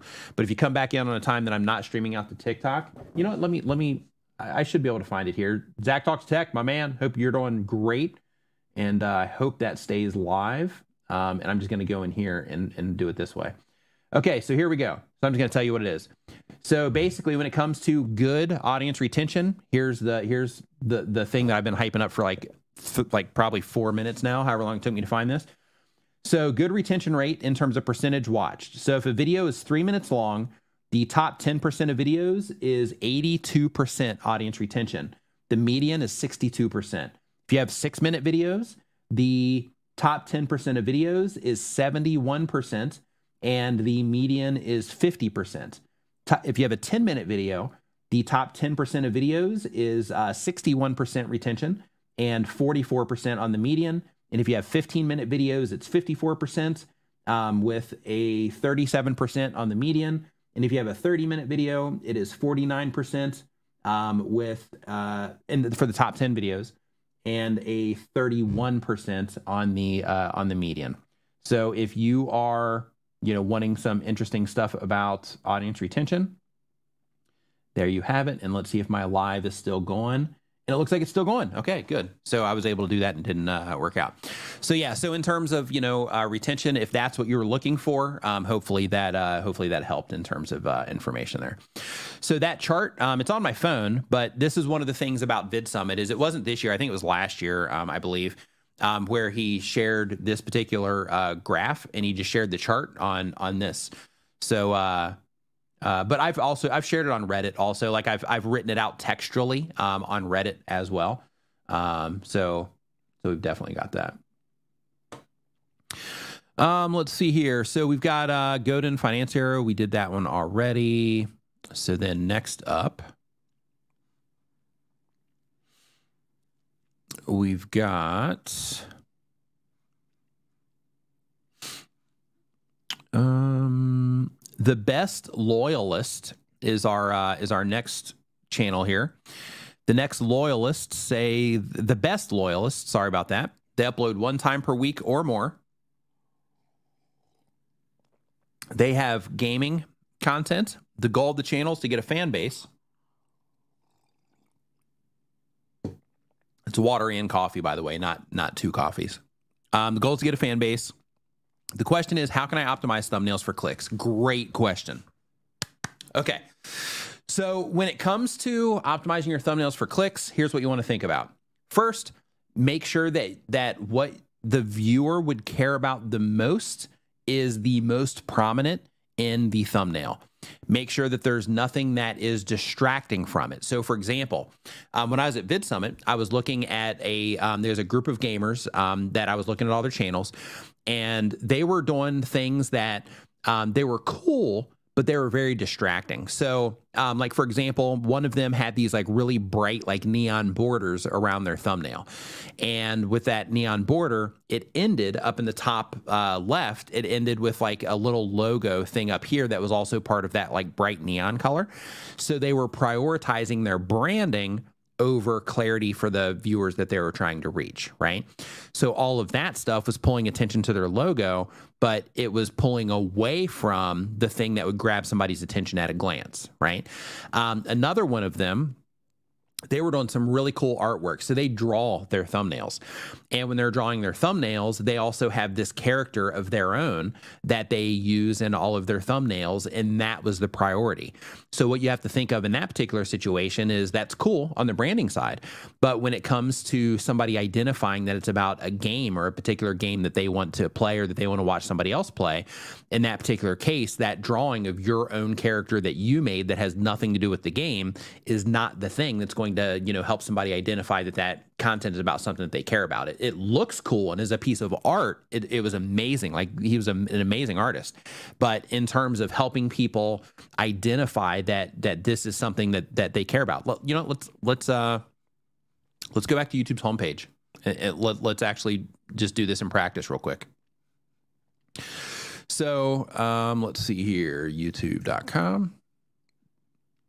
Of course, this is all going to be stuff that's prioritized, but I'm going to show you pluses and minuses here based on what it is that I'm seeing on my homepage. Because then you can have like a visual illustration of what I'm talking about. Okay. So, okay. First off is this autumn wind, when we're going to skip the music stuff. I can make anything viral, right? Fantastic. Video, it's gotten great results. It's a really strong statement there. However, even though he's got almost 200,000 views on this, which is fantastic for 4 days, in this particular case, I think the focus on her, unless, well, you know what she does? She goes viral a lot. So yeah, tons of people know her. So yeah, we're going to skip that one. That one's okay. This one is solid because here, for people like me that enjoy handpan music, this is clear. We got the guy right here in the middle to where he's clearly playing the handpan. This thumbnail could be better by making himself bigger in this to where, you know, he actually fills up the whole thing. And the reason that would make this better is because for desktop users and channel pages, you know, if it shows up on his channel page and whatnot, it just makes him a little bit bigger, which means that it makes it a little bit easier for people to see him when it's at a small size. But in terms of like home pages, this is great because he's centered focus. All the attention is coming in this way to him. And then you see him playing the actual instrument. So for people that are into that instrument like myself, that's a huge, you know, huge win. He's nailing it. If we come down here, Friday Night Vipe, everything isn't personal.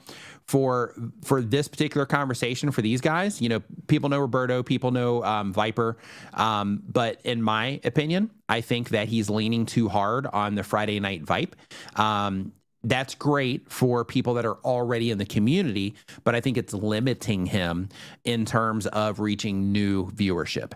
So when it comes to Friday Night Vipe, that's only going to matter to you, and everything isn't personal. Both of these things, they only matter to you if you are already familiar with him or if you're already familiar with Roberto, right? That's the only reason this is gonna matter.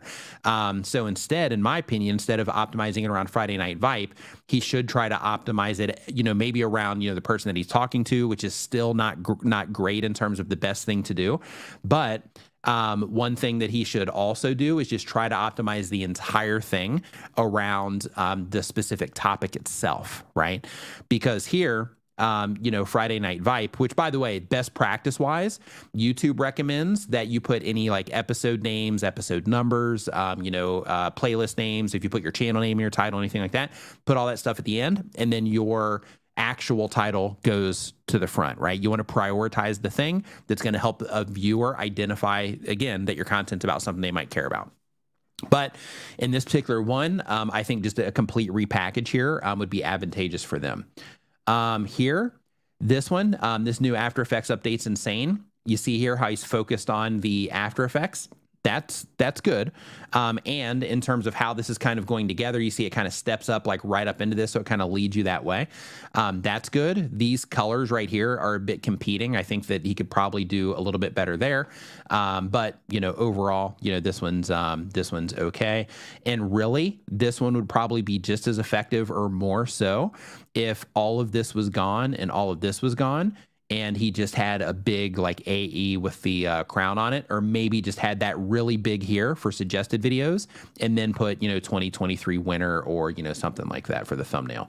And again, the whole idea is the focus on that thing that helps the people. Like if you're an After Effects user, you know that logo and it's going to grab your attention. Let's see here. So let's keep on, see what's going on down here. Why the creator looks so beautiful. Okay. Forget the camera. That's fine. But even here, right? Like, even though this did great, so this is probably a great video, like, that's probably great in terms of retention, but in terms of the thumbnail itself, like he has this right here for the people that are watching, you know, that particular, movie. However, you know, also putting something like prominent here, that is from the actual movie, because here, what he's relying on in this particular case is he's relying on people reading the title. He's not trying to capture their attention from the thumbnail. So because of that, I believe that if he focused the attention on, still have this behind the scenes stuff, right? So it's like, hey, we're kind of, you know, pulling the curtain back on this. I love that concept, but just putting something prominent in here, like one of the main characters from that would help people that are into the creator, help them identify at a glance, right? That's the whole game, at a glance, help them identify that it's about that, I think would be a win. But anyway, you get the idea. The whole thing is just about, you know, just helping people identify what, you know, what it is that you're doing. Like here, you know, the Blackmagic box camera update, you see how they, you know, focused mostly on this stuff. And then they also did the text, right? They did Blackmagic box camera up here. So if you are a Blackmagic user and you had any interest in this camera whatsoever, then in this particular case, it lets you know, like, hey, they've, you know, they've got some stuff going on here. But yeah, all those are great. Plus, like the visual thing that he's doing here, this is also good in terms of just best practices, just for, for those of you that are just thinking of different things to do with your thumbnails.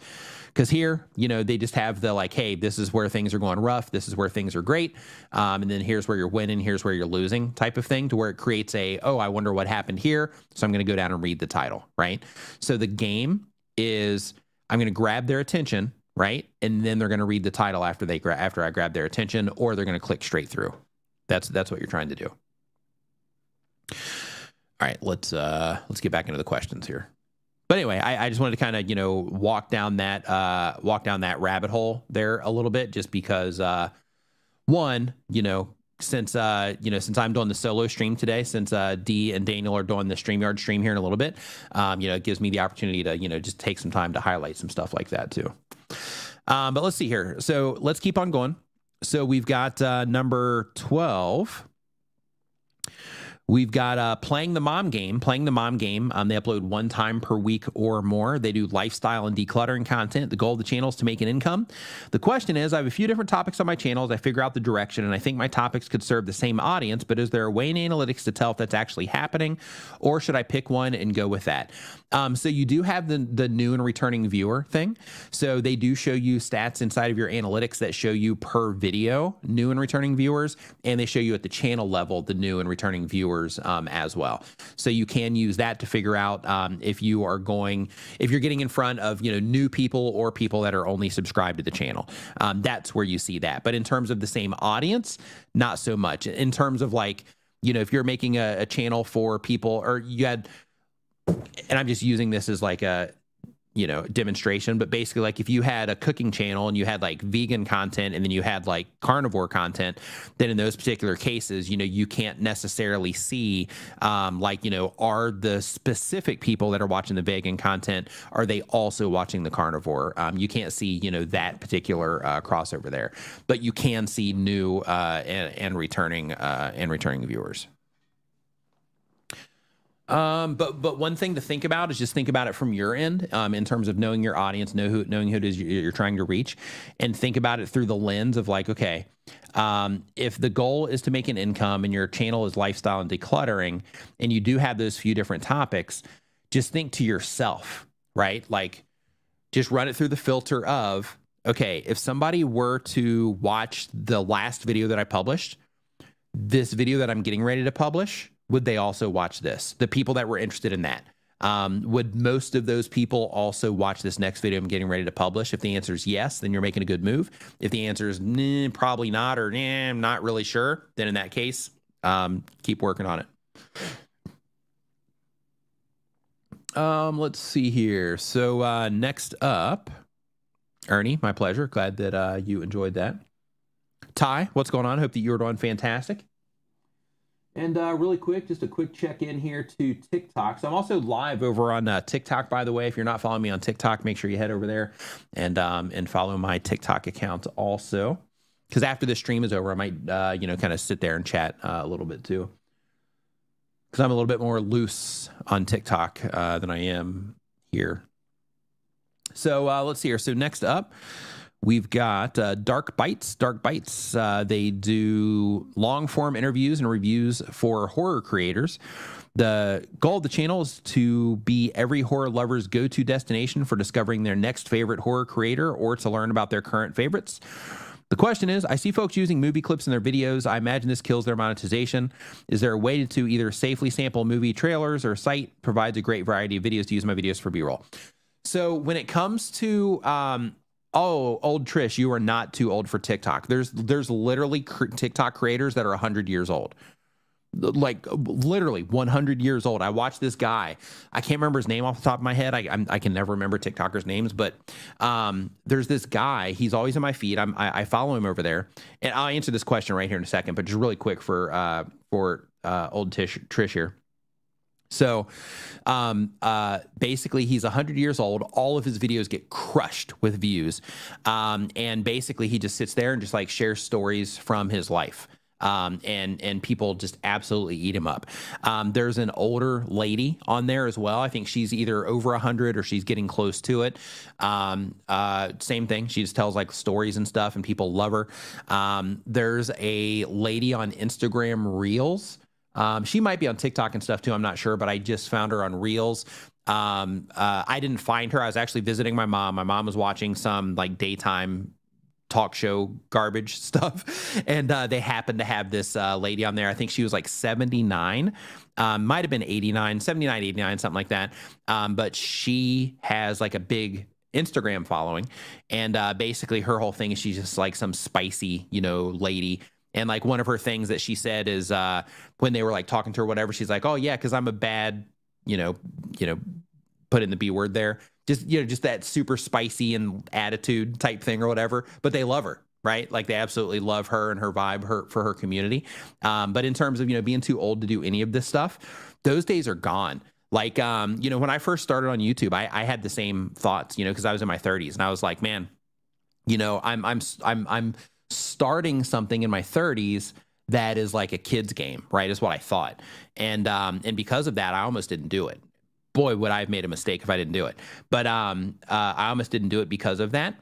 And since then, and even at that time, there were older creators then too.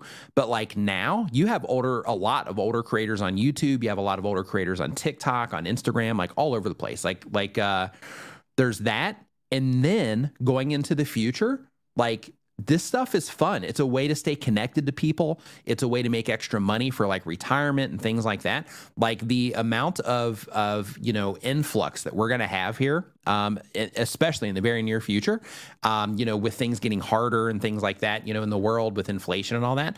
I think in the very near future, there's going to be a huge influx of, an older population that is going to be making content at scale. Some people are going to, are going to come in and they're going to have a hard time. Other people are going to come in and they're just going to knock it out of the park. But I think that overall, though, there's going to be a huge influx of older folks. So let me get off of that rant real quick. Fly Ride, what's up, man? Hope you are doing fantastic. Nikki, hope you are doing great. Welcome to the stream. So let's see here. So next up, we've got. I'm going to close this. Okay, so next up we have Dark Bites. Okay. Oh, you know what? I don't even think I answered that question. So let me go down here really quick. So the question was, oh yeah, the sample movie clips. Okay, so here's the thing. If you take a clip out of a movie, even if it's 3 seconds or whatever, you are putting yourself at risk for getting a copyright violation. So because of that, just make sure that you do not use something that you don't have permission to use. If you do, then just keep in mind that you are putting yourself at risk. You can use stuff if you use it in a fair use way, but you have to be able to make sure that you are using it in a fair use way, because a lot of times people will take clips and they'll use it for something and they'll think they're using it in a fair use way just because it's a real small amount. But in reality, they're not using it in a way that's fair use, and they are putting all of the hard work that they put into their channels, they're putting all of that at risk. History Facts says, what do you, and this is from TikTok, says, do you prefer we watch you on TikTok or YouTube? I prefer you watch me wherever is the most convenient for you. For me, as long as, like if you are enjoying, the content and you're getting value out of this, I don't care where you watch it, as long as you are watching it and you're getting out of it what it is that you are, trying to get out of it. That's, if you listen to it in the background, like if you listen to the podcast version, that's fine with me. If you listen on TikTok or YouTube, either way it goes, totally cool with me. I'm just happy that you are, involved, and you are, that you, are finding value in the content. So whatever is the best for you is the best for me. So let's see here. So next up, we've got, nope, we did that one already. And we did Trying to Learn Bikes already. So next up, we got Mike the Mechanic.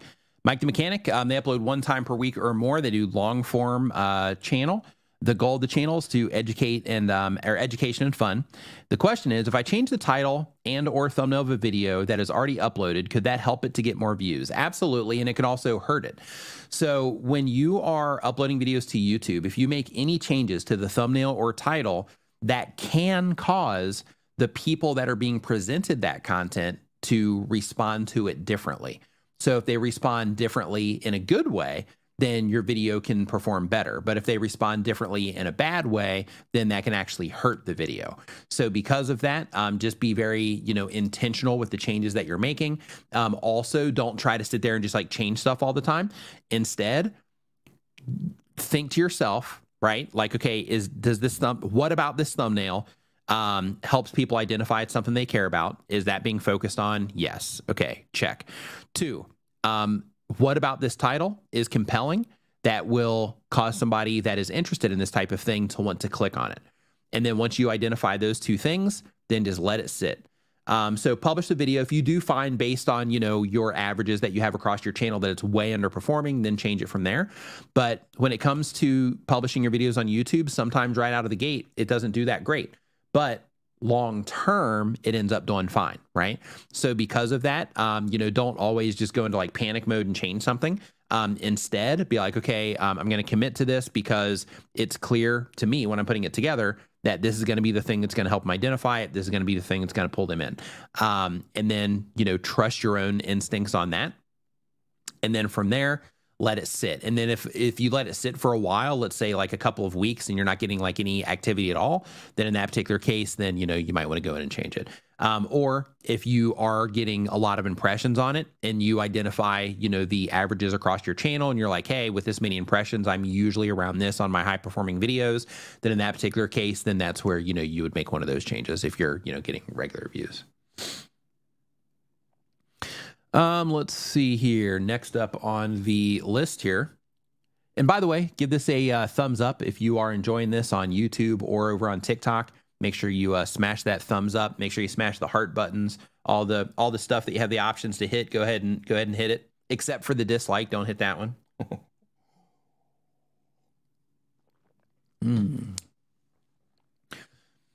Let's see here. So next up we have this is number 17. So we've got Tinfoil Hat Scholar. Love it. Love the channel name. The type of channel is personal. The goal of the channel is to share personal plus critical health info. The question is, my channel is about my hiking with cats. Do you have a country or best destination for moving to that I could take my cats to? That's interesting. I'm not sure. I'm not sure what the requirements are for cats. Unfortunately, wish I could help you with that, but I'm not really sure. Legal-minded friends, thank you for the thumbs up. Appreciate it. So next up we have Blue Harvest Toys. Blue Harvest Toys. They do daily content. They have a collecting channel. The goal of the channel is to give out knowledge about toys. And the question is, I'm not getting the views that I think I should be. Please help. Okay, so first off, when it comes to the views that you think you should be, I'm curious to know what it is that you think you should be getting. I'm not sure if you're still here, in the chat right now, but I would be super curious to know what you think. Blue Harvest Toys, are you still here? If you're still in the chat, just say me, just so I can know if you're still here or not. Yeah, and the reason, Poodle Professor, what's going on? Hope you're doing great. The reason I'm asking is because before I answer this question, because I might look at the channel. So if I'm going to look at the channel, I just want to make sure you're here for it. I'm going to give you just a couple more seconds here, and if not, we'll just skip this one and go on. But one thing, just, for anybody else here, like, if you are not getting the views that you think that you should be getting on your videos, keep in mind that, YouTube is a system based on response. So when we make something as creators, we make it based on our own opinions and based on our own biases. and we work on something, and then we get it to the point to where we say to ourselves, like, yeah, this is good. I'm putting this out. That level may or may not be competitive, right?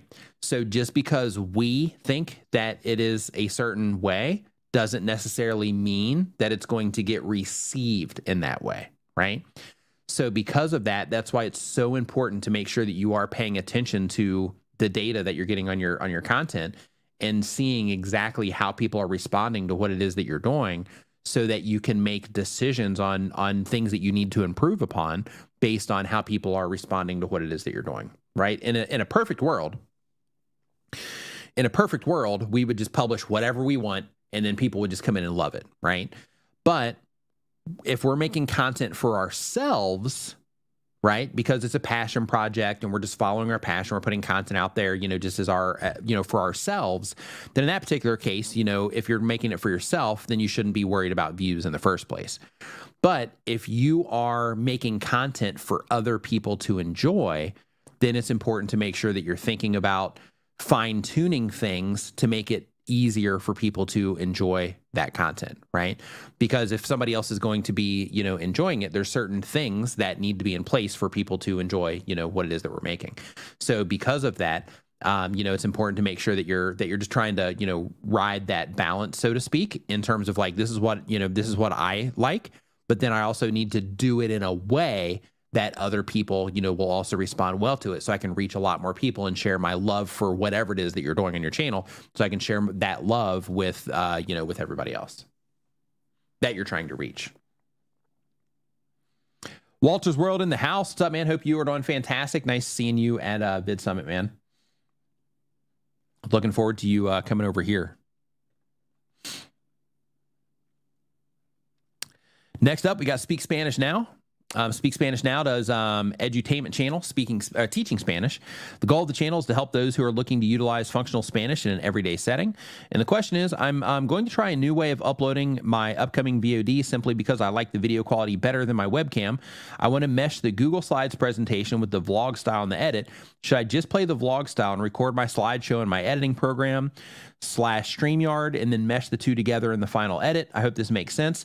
Okay. So when you are doing your slides and you are doing the videos, you could edit your video itself and then play the slides on top of that and like screen record it or something, and then just kind of flip through the slides. But, if you have a little bit of error there, then it might cause frustration of having to go back if you hit the slide button on accident and things like that. So what you might want to do is build out your slides. And then once you build out your slides, export each individual slide that you are going to be, showing. And then in your editing software, I'm not sure what you're using to edit, but if you're using, like, let's say Camtasia, or if you're using Premiere, you're using CapCut or DaVinci Resolve, then in that particular case, they all have the option. Hey, what's up, Trey? Nice to see you, man. But they all have the option to where you can have your main track down there in the bottom, and then you can add additional footage or graphics or whatever on top of that on top of that main track. So we call that main track your A roll, right? That's basically like the main footage of the video. And then from there you have your B roll, which is, the additional footage that you would add. And then of course you can add graphics and things like that as B roll as well. So what you would do is you would have the main timeline, which is your, A roll as it, progresses through time. And then wherever you would need to insert that slide, you would just import the image into your, into either the editing software on your computer, or you can also do it in the apps on your phone. But you would import it into that, and you would just put it on top of that, main track. And then you would just shrink the size of it in terms of how long it's showing on screen based on, whenever it is that you need it to appear and then disappear. And then you would just rinse and repeat that process for all the additional slides that you want to show up. So hopefully that makes sense.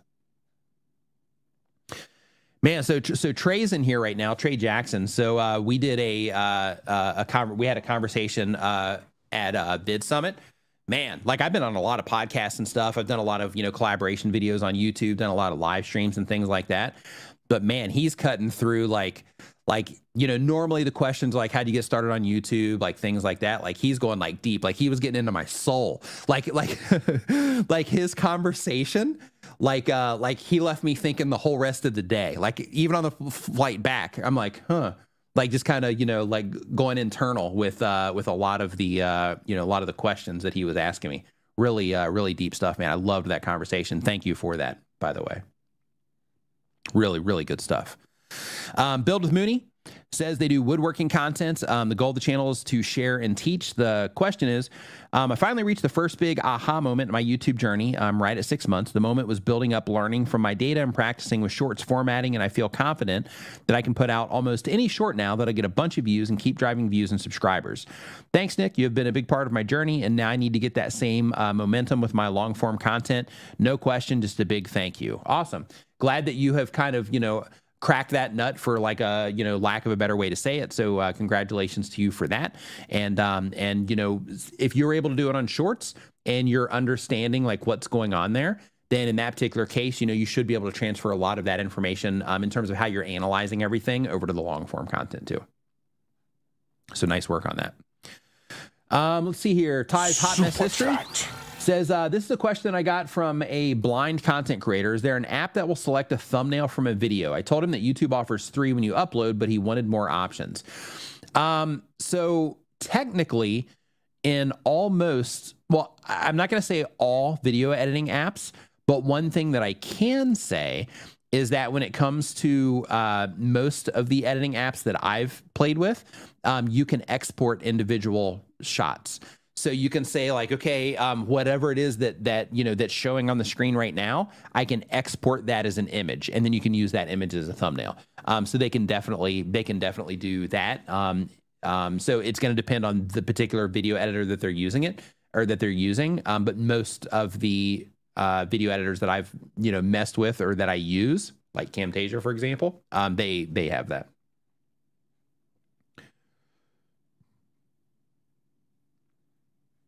Let's see here. Is TikTok edited video or straight from the phone? It's your call. You can do whatever you want over there. So like right now I'm live streaming over there.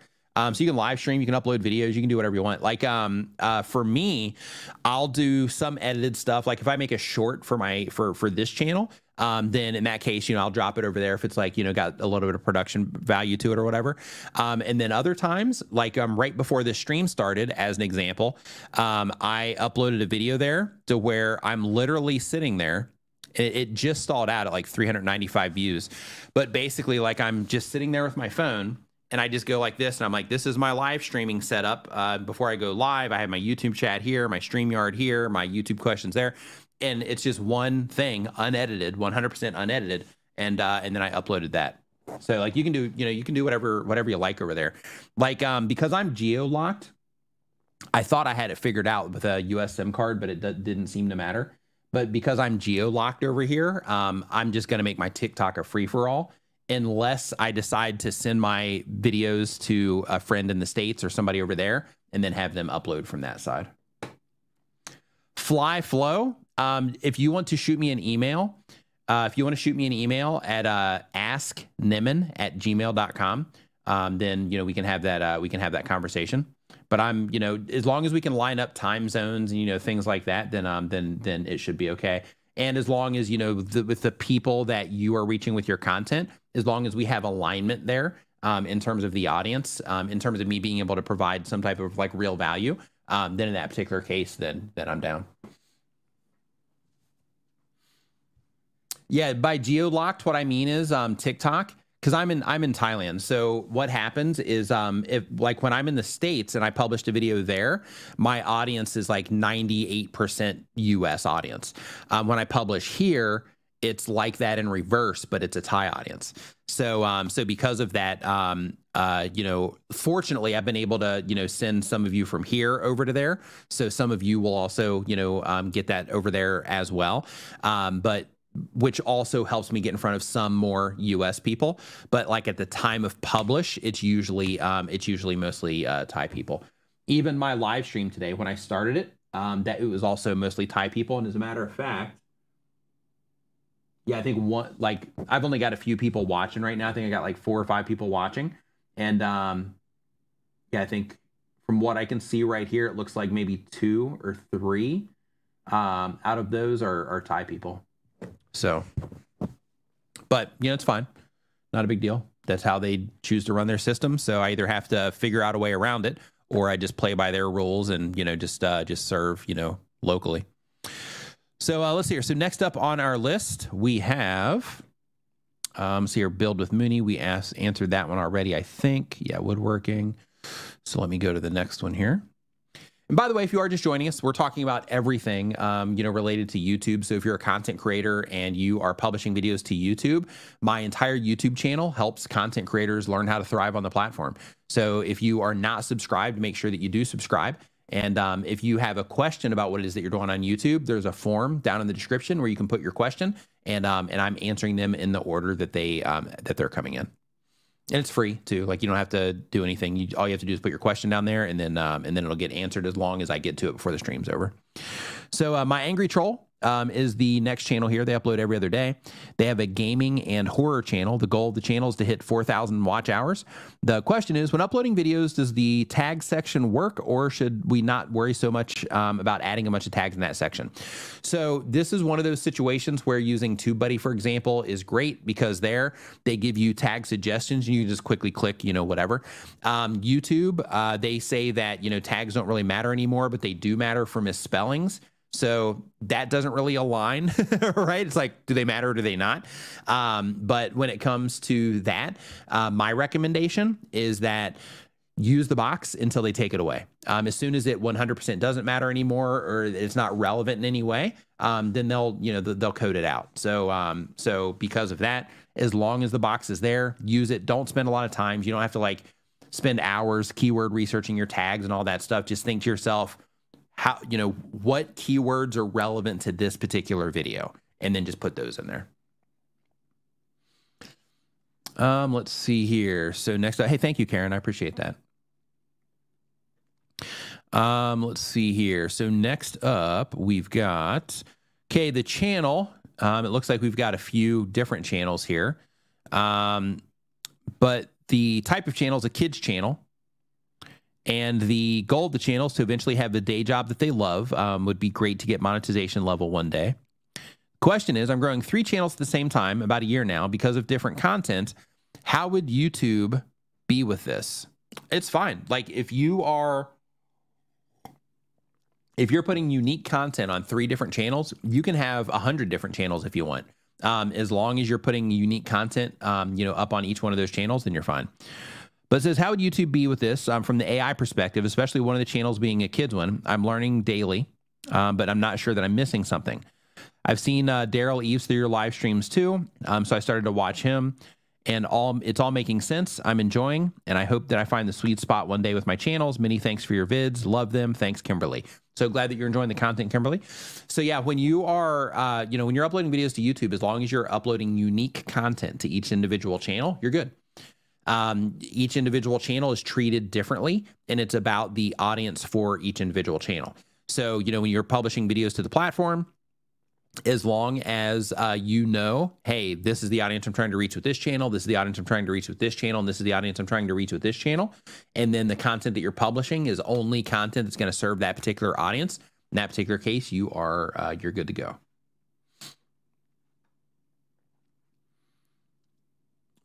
Let's see here. Great question. I'm answering this one out of the comments right now, just because I know this is a common question that people have. So I just want to answer this in case there's anybody here that has, you know, this, you know, happening as well. But they say, why are my public watch hours not updating in the earn section? I'm at 2,840 for the last 48 hours, but analytics show 3,100. So a couple of different things to think about. One is that it takes time for everything to sync up, because they have to verify everything, just like they verify views, they verify the watch time as well to make sure that nobody's running bots or trying to game the system in some way. 2, keep in mind that with your public watch hours, because it's all, you know, 365 days, you know, rolling. So if you've been making videos for a while, like more than a year, then the watch time that you accumulated this time last year, we'll say yesterday, that fell off right? That fell off yesterday. Yesterday of last year, right? The videos you made then fell off yesterday this year, right? And then the videos that you are publishing today, that watch time is going to fall off next year today for those videos. So because it's rolling, one of the things that happens is people will be like, hey, why is my watch time, decreasing? It's because, you have watch time falling off as you have new watch time coming in. So because of that, what you have to do is, once you hit that 4,000 hours and once you get in, you're going to be fine, but you have to maintain that 4,000 hours. But the whole idea with that 4,000 hours and the 1,000 subscribers for the ad, for the ad revenue is, it's like, it's basically the process of getting your content to that, performance level to where it's not going to be a problem for you to maintain that 4,000 hours over the course of, the next year, as an example. So, if it's decreasing, then it's that if you've been on YouTube for over a year. And if it's just, not syncing up right, then in that particular case, it's just their system verifying views and verifying watch time and everything. Oh, you're only at 3 months. Okay, then in that case, the syncing up thing could just be YouTube verifying the views. Engineer Your Life, thank you for the super chat. Says, hey, Nick, Yuli here. It was awesome meeting you at Vid Summit. Thank you so much for your time and great advice, and also for being so genuine and truly caring about others' journeys. Same for Roberto. Hi, Roberto. So likewise, nice meeting you there as well. And my pleasure. I'm glad that you are enjoying the content, and I'm glad that you are liking the whole vibe, so to speak, that, that comes out of here. One of the things, for me when it comes to Vid Summit is it really inspires me because of the conversations that I get to have with creators. And those conversations really kind of light a fire under me every year to where, it kind of helps me kind of look at things with kind of fresh eyes every year. So, all of those conversations that I am fortunate enough to have, with content creators like yourself, they're just super, super helpful for me too. Like as much as, the content helps you, those conversations and, the feedback and all that stuff, that helps me with what it is that I do also. So, it goes both ways, and I thank you for that as well. Let's see here. Oh yeah. Also on the watch time thing, Doug mentioned that the videos need to remain public as well. Just a quick side thing there. Yeah, good thing there, Doug. I forgot to mention that. So next up, we have That Junk Man. That Junk Man, they do pop culture from the 70s and 90s. That's cool. Goal of the channels to give fans the pop culture something different than other channels. And the question is, if I get an item to free review during a video for a company, do I need to mark it as paid promotion or just when I'm paid with money? Yeah, any exchange.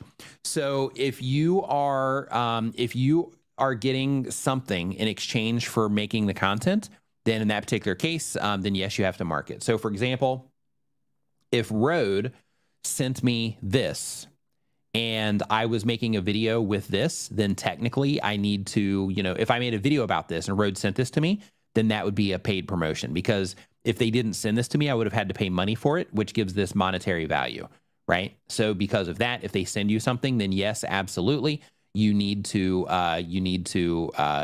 disclose that it's paid. Technically, I haven't seen one of these in a while. That's interesting. Go ahead and get those out of there. Let's see here. Boom. Hide user. And let's go ahead and remove these two, just to make sure. There we go. Okay. Let's see here. So next up, we have It's Karen Sawyer. Thank you for the super chat, Karen. Says, hello, my channel's about empty nest lifestyle. I stopped uploading. I just started uploading again, one per day. Should I continue once per day or publish as fast as I can edit?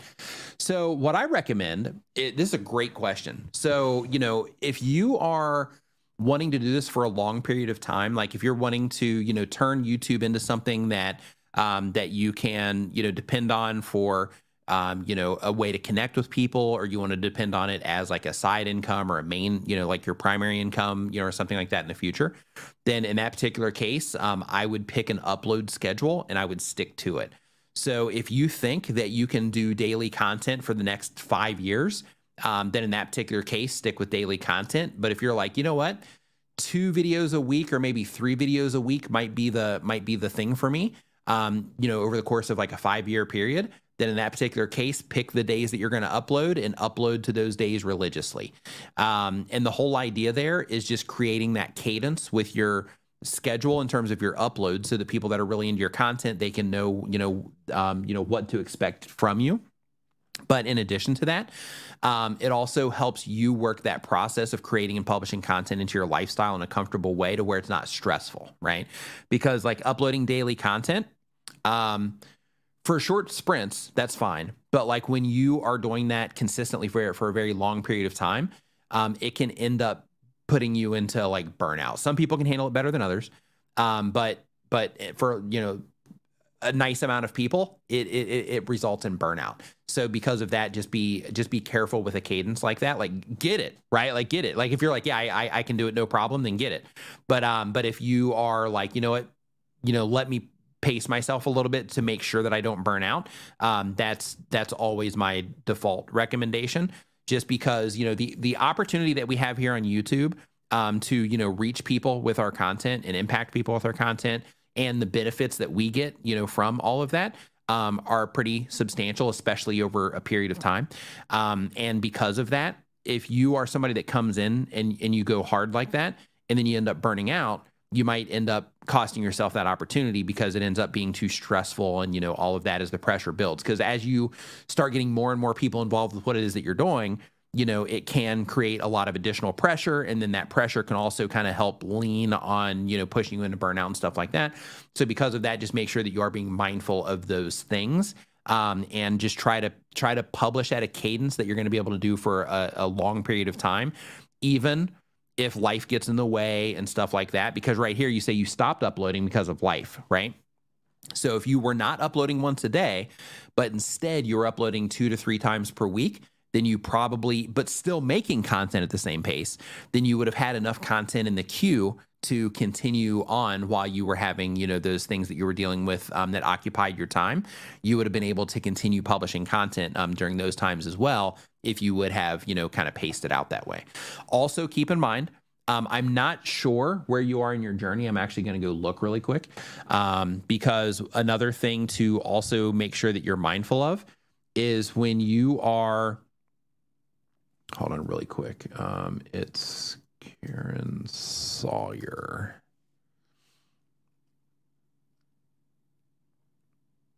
Okay, so right now you're at 350 subscribers. Let me see what you're doing. 3 hours, 22 hours. Yeah, you're doing daily content.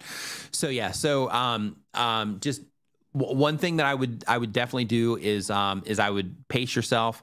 Another thing that I would do based on like some of the numbers that I'm seeing here is I would also slow it down just a little bit for the sake of spending some of your time on like learning and skill development. And what I mean by that, and I mean this respectfully, but what I mean by that is when it comes to this, back in the day, just mass uploading to YouTube, that used to work. Right? Because there wasn't as much content. It wasn't as competitive and all of that. But as YouTube has fine-tuned their systems towards viewer satisfaction, all of that has changed. And now you can't just upload something like, hey, I just recorded this thing on my phone and I'm just going to upload it. Instead, you have to, be a little bit more intentional with what it is that you're doing. You have to, start putting content together in a way that through the, analysis that you're doing on your current vids, that you figure out that your audience, responds to structurally. And then, once you have that, then you pretty much just rinse and repeat that process once you figure out how to do that. But I would slow down on the daily uploads. And I would, pace yourself in terms of, the amount of content that you're putting out. But I would spend some time on like, learning how to edit videos, learning how to, make thumbnails. Because that's going to be super important. Learning how to write better titles that are more compelling and that that will directly appeal to somebody. Because like some of the things that you are talking about, like Fair Play, Netflix, movie review, and you just have that broken down by a bar on each side of Netflix. Those types of titles, like they can work, because they're informative, but there's no real meat there, right? There's no like, well, what is it about this? Like, what is it I'm going to actually get out of this, right? So like learning how to do those things is going to benefit you more long term than just mass uploading a bunch of content, right? So because of that, I would just kind of pull back just a little bit and spend, you know, some of that daily time on the skill development side so that you can get a better response from each of the videos that you upload. Let's see here. Next up on our list. Let's see here.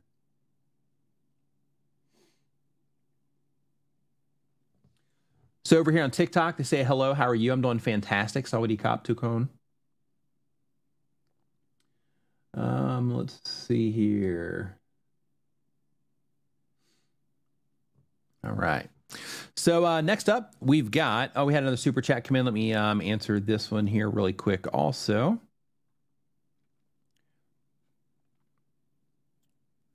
Freaking awesome. You've already been a channel member, so you know the spiel in terms of going to niminvip.com, the Facebook group, all that stuff. Let's see here. So next up, we have Fine Tip with Creative Super Studio. Chat. Thank you for the super chat. It says, we lost monetization for reused content. It was a short. We deleted it and reapplied, but are still not getting accepted into the YouTube Partner Program. Why? It could be just because you did have that.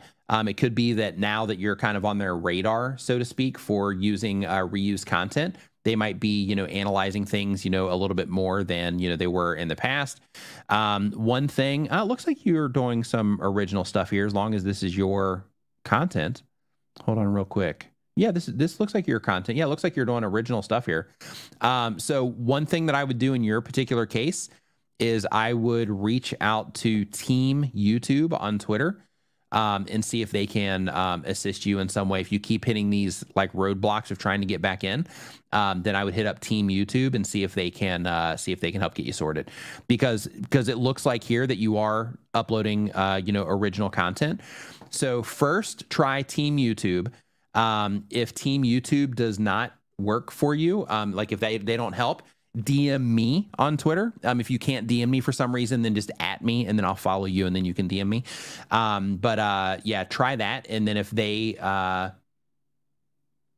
if they can't help, then send me a message and then I can try to put you in contact with somebody that might be able to help there as well. But the first step though is trying to get Team YouTube to help. And hopefully you have a Twitter account. So just a heads up, everybody here, just a quick side note. So the way YouTube, support works now is, yes, you have YouTube support. Some of you have YouTube support directly just inside of your YouTube studio.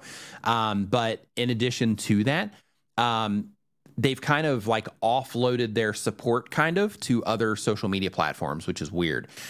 So basically, the kind of go-to for YouTube support is, of course, you have the, help where they'll just send you canned responses. And then on Team YouTube, they'll send you canned responses. But on Team YouTube on Twitter, they actually, will try to figure stuff out. If they, like, if you're like, hey, this is wrong, and you can like, give them documentation and stuff, then in that case, they help people a lot over there. So everybody here should have a Twitter account or an X account for that purpose, if nothing else, just for if you do run into problems.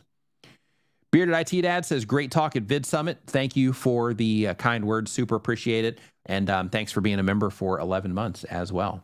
Appreciate both those things. Let's see here. So next up, we've got... So the channel name is Brooke Carlock. Brooke Carlock does self-help about grief and resilience. The goal of the channel, I'm a loss survivor and grief educator providing honest talk about grief, trying to create supplemental income through one-on-one grief support and eventually programs and courses. The question is, I get most of my subscribers from my shorts, but ever since I started making shorts, my long-form video content views have gone down. My long-form videos are most likely what will drive people to wanting to work with me. Should I stop making shorts? No. So your shorts views are not what's causing your live stream views to go down. So it could be the decisions that you're making around the, content in terms of like the topics that you're choosing or whatever. It could be the individual video performance. It could be like, sometimes people will go hard on shorts and they won't do as much in long form, and then they'll blame YouTube Shorts for the lack of long form performance.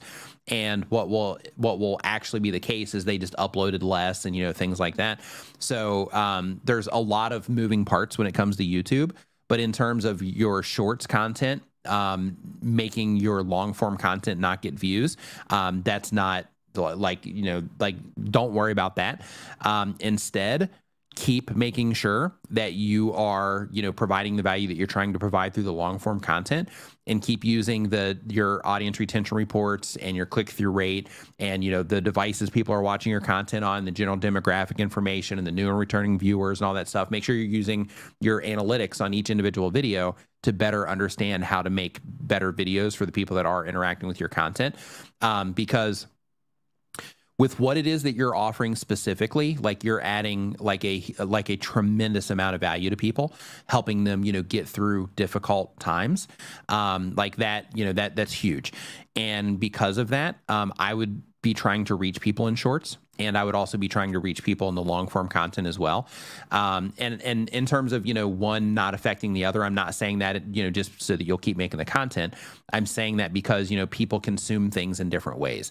So, with your shorts content, you could just be nailing it in shorts where people are like, oh, wow, this is great. And they keep just showing it to the right people there. And then when it comes to the long form content, it could just be that, sometimes you nail it, sometimes you don't, like the rest of us. And because of that, it can, it can kind of paint the picture that maybe shorts is impacting it. But they're looked at as two totally different things. So YouTube is building the bridge. The bridge is between the two. So, somebody enjoys your shorts content, then it's increasing the likelihood of YouTube recommending the long form and vice versa. So because of that, one thing that could be happening is that when people are interacting with your shorts content, YouTube could be, showing them some of the long form, and maybe it's just not resonating there, so they're not clicking on it. That's definitely possible. But in terms of, that happening like at scale, still wouldn't worry about it too much. But I would just focus more on just trying to make the long form content just a higher response. And then I would keep doing the shorts as well. Keep in mind, just in case you're not using this yet, just because of the nature of what it is that you're doing, if you think that there's a good way, or if you can think of a good way to let people know in your shorts content, hey, by the way, I've got an entire channel, of content that's going to help you with this. Click on this link right here. Or I've got this other video that's going to deep dive into this topic, whatever. Click on this video here. In the short shelf, we have the option now to where we can add a recommended piece of content, and then you can drive people to that content by telling them, that it's available. So right now, just it looks kind of like a title, so it's not super clear for viewers yet. As creators, we're more familiar with it because, it's a feature, but for viewers, it's just not as clear yet. But if you are driving people to that, it's also a way to, get more people from your shorts content into the long form content where they can get to know, like, and trust you, and then later hire you for your services. Let's see here. Next up, we've got, waiting for this to load. There we go. For a second, I thought my internet went out. Okay, so next up, we've got Pro Fan Talk. Pro Fan Talk. They do sports and NFL content. The goal of the channel is to grow and to monetize. The question is, what's the best way to stand out with sports with sports content? First off, when it comes to standing out in any niche on YouTube, presenting everything in your way is step number one. So a lot of content creators, when they get started, they try to be other YouTubers. But when you try to be another YouTuber, then you just fade into the noise and you become invisible. When you are presenting everything as you, with your opinions, with the things that you like, the things that you don't like, the things that you stand for, all of those types of things, that's the type of stuff that helps people connect to you, right? So because of that, just make sure that you are, giving, the people that are watching your content you, instead of you trying to, be like other content creators. Be inspired, right? Be inspired, take inspiration from people, you're like, hey, I like how they do that particular thing or whatever, that's fine. But in terms of, trying to act like another content creator because it works for them, the best thing you can do is act like yourself and figure out your own voice in terms of standing out. That will help you in more ways than most of the things that you can do. In addition to that, look around all of the other people who make content like yours. I know you do sports and NFL content, but in terms of exactly what it is that you offer, look and see exactly what everybody else is doing and then try to find a different way to do it. So, like for example, an example I like to give of myself and a thing that helped me stand out is when I first came in and I started making videos for YouTube, like everybody else, I didn't know what I was doing. I got the opportunity to work on another channel with somebody else that did know what they were doing. I was able to take that information and then come back to this channel because this channel is just easier to make the content where I didn't have to like research, stuff. And I was still just talking about what was in my reality at the time. I didn't have an intention of being like a YouTube help channel. So when I came back to this channel, I built like a website for it and all this stuff so I could monetize quickly because I had the YouTube bug. But anyway, I started uploading to this channel again. And as part of that, as I was talking about, different things, when I did talk about YouTube stuff, I made sure that like I didn't hold anything back. At that point in time, people were giving information freely, but there was a lot of people that were also basically kind of teasing a lot of information, but they weren't really giving it, right? And what my thing was like, well, if I know how to do something, then I'll just let people know how to do it, right? That was my whole thing. And that was really appreciated by people because then they didn't have to, buy things in order to figure out how to do, how to do this stuff.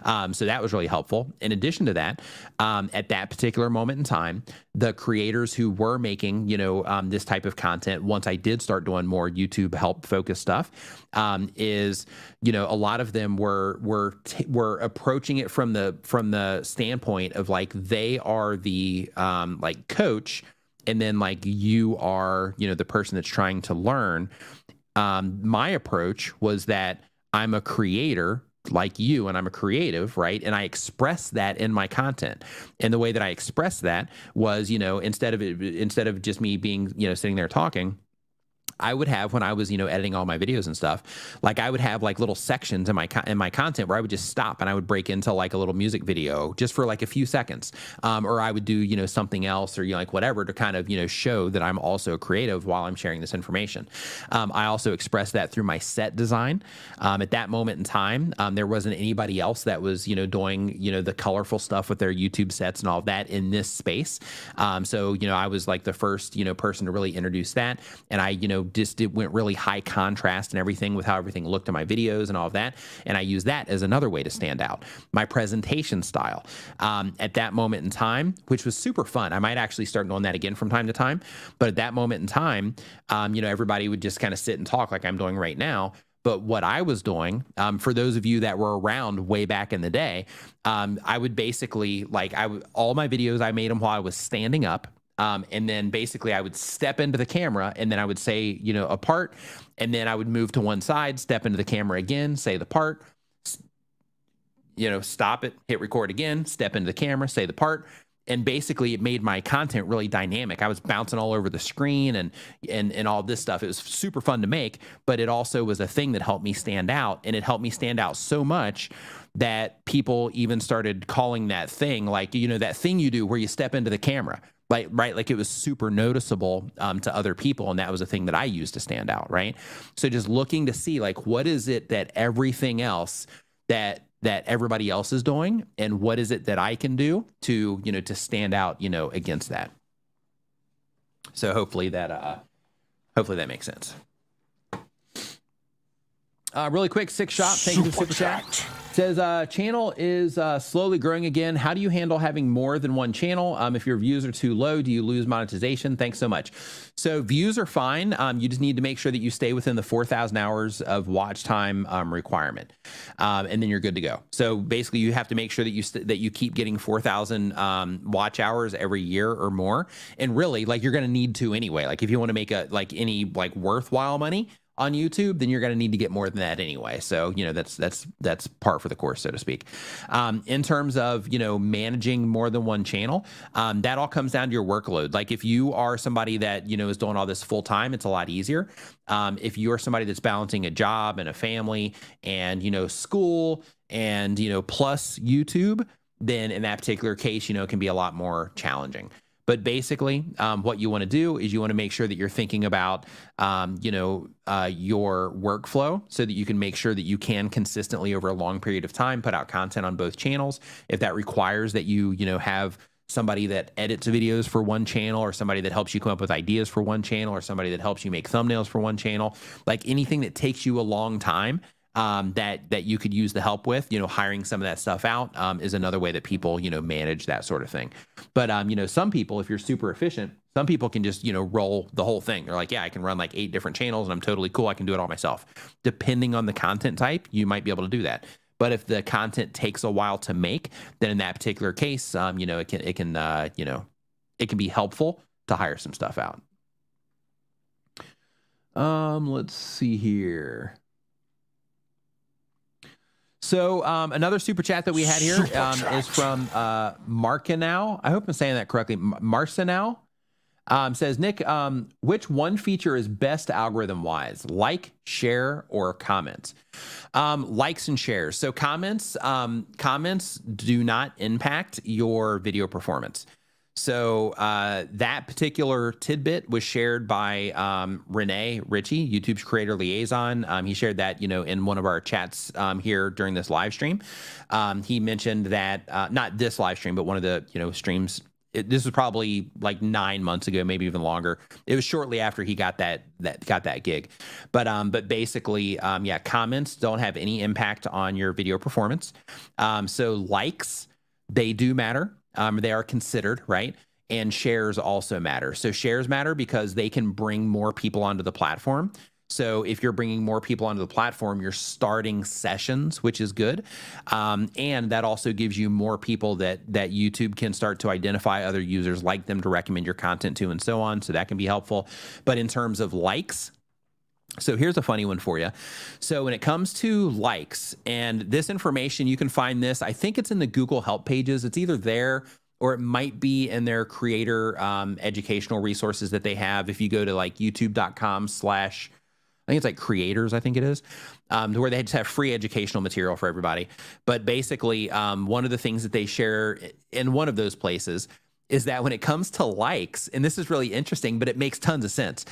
So when it comes to likes, if you are the type of viewer where anytime somebody says, oh, hey, make sure you like this video, and you like it, like every time, like every video you watch, you like it because the creator tells you that, your likes do not carry as much weight as the like of somebody that hardly ever likes videos at all. So if somebody hardly ever likes a video at all and they like your video, that carries a lot of weight for that, for that particular, user, because they're not somebody that normally likes videos, but they really liked yours, so they liked it, right?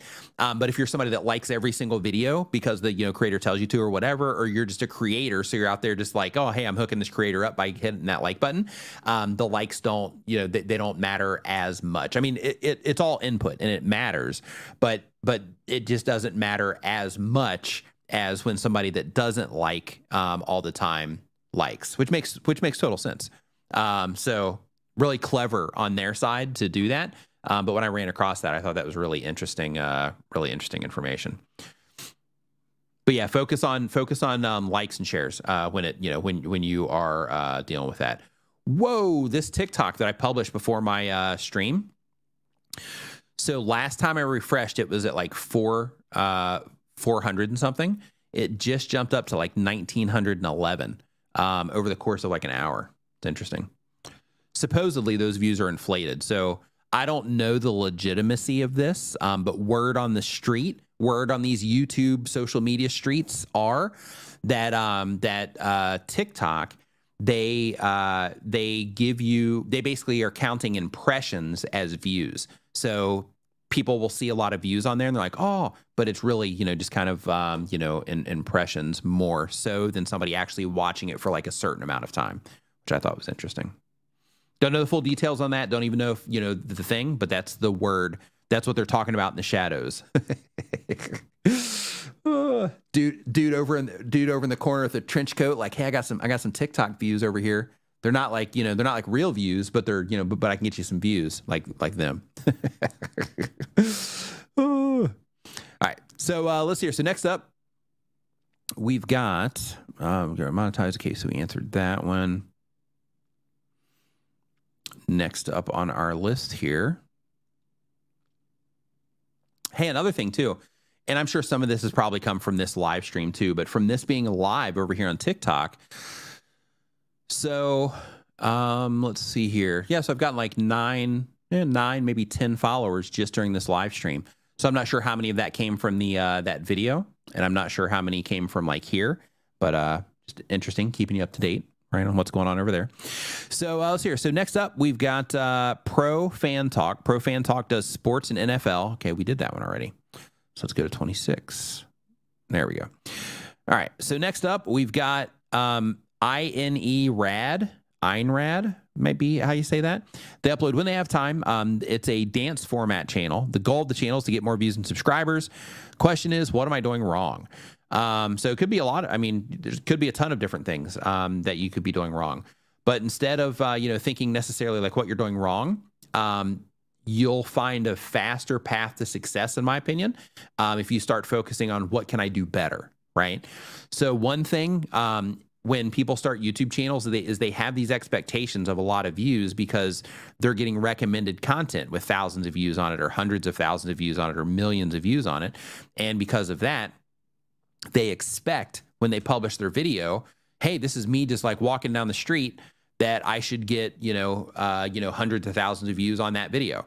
But in reality, you know, it doesn't, you know, it doesn't work that way. So, you know, like on your case, one thing I can tell you that you're doing right now is you haven't uploaded in 5 months. And then the other long form video you did before that one was 4 months prior, 9 months ago.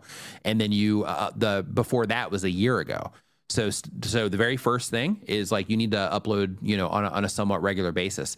As somebody that, you know, if somebody goes to your channel and they're looking at your content, mute, there you go. They come to your channel and they're looking at your content. What's going to happen is if they do find it interesting and they do decide to check out your channel page, they're going to see that you're not uploading consistently.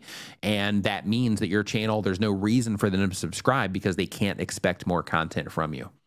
So yeah, step number one is that. And I see you're doing some shorts as well. So that's cool. I would definitely, you know, if you want to keep doing shorts, that's totally fine for what it is that you're doing. But if you're talking about the long form content, you just need to be more consistent. For the shorts content, I'm not going to watch one of the shorts, but one thing that I would try to do when you get the chance is I would try to work on camera quality. So I would try to make those look a little bit better. Like some of the ones I was looking at, they were at nighttime and it was just like real grainy and, you know, it's kind of, you know, rough there. So because of that, I would definitely make sure you are, you know, just trying to improve things as you go along. Just do it when you can, you know, no, you know, huge rush on that. Just do it when you can. 86 says it's all about percentage watched. It's percentage watched is super important without question. But there's a lot of moving parts. For example, if you have a high percentage watch, but nobody's clicking, then you know, then you have a low amount of people watching for a high amount of time. But if they, you know, like if you're getting outperformed on the click and the percentage viewed, then in that particular case, you'll end up losing to the people that are beating you there. So, you know, it's definitely super important. But it's not, you know, all there is, so to speak. Funnelosophy says that their channel focuses on the impacts artificial intelligence is having on digital marketing. Dig it. Absolutely dig it. I'm actually, I'm going to open this up for later. I might subscribe to this, actually. One cool thing about my type of content is this. Because of my comment section, like I get to explore so many cool areas of YouTube that otherwise I wouldn't have ever seen before. But see here, my channel focuses on the impacts of artificial intelligence having on digital marketing. Goal of the channel is to educate digital marketers on various strategies and tools available using AI. And the question is, should we still be using end screens? End screens. Yes, absolutely. So if you're uploading shorts content, do not add an end screen to your shorts content. But if you're uploading video content, absolutely, without question, use end screens. The reason that you want to use an end screen is because you want to lead people into that next piece of content. YouTube has their up next feature, and they're really good at that. But if somebody gets to the end of your video and they go and watch somebody else's video, then in that particular case, you just lost that particular person, right? So because of that, what you want to do is you want to get people towards the end of your video, but before you let them know that your video is coming to an end, set up that next click, right? Like start explaining why that next video would be relevant without saying this next video, right? And then drop the end screen graphic on them, then tell them that the video is there and tell them to go click on that video. If you do that, you'll start immediately increasing the amount of people clicking on your end screens.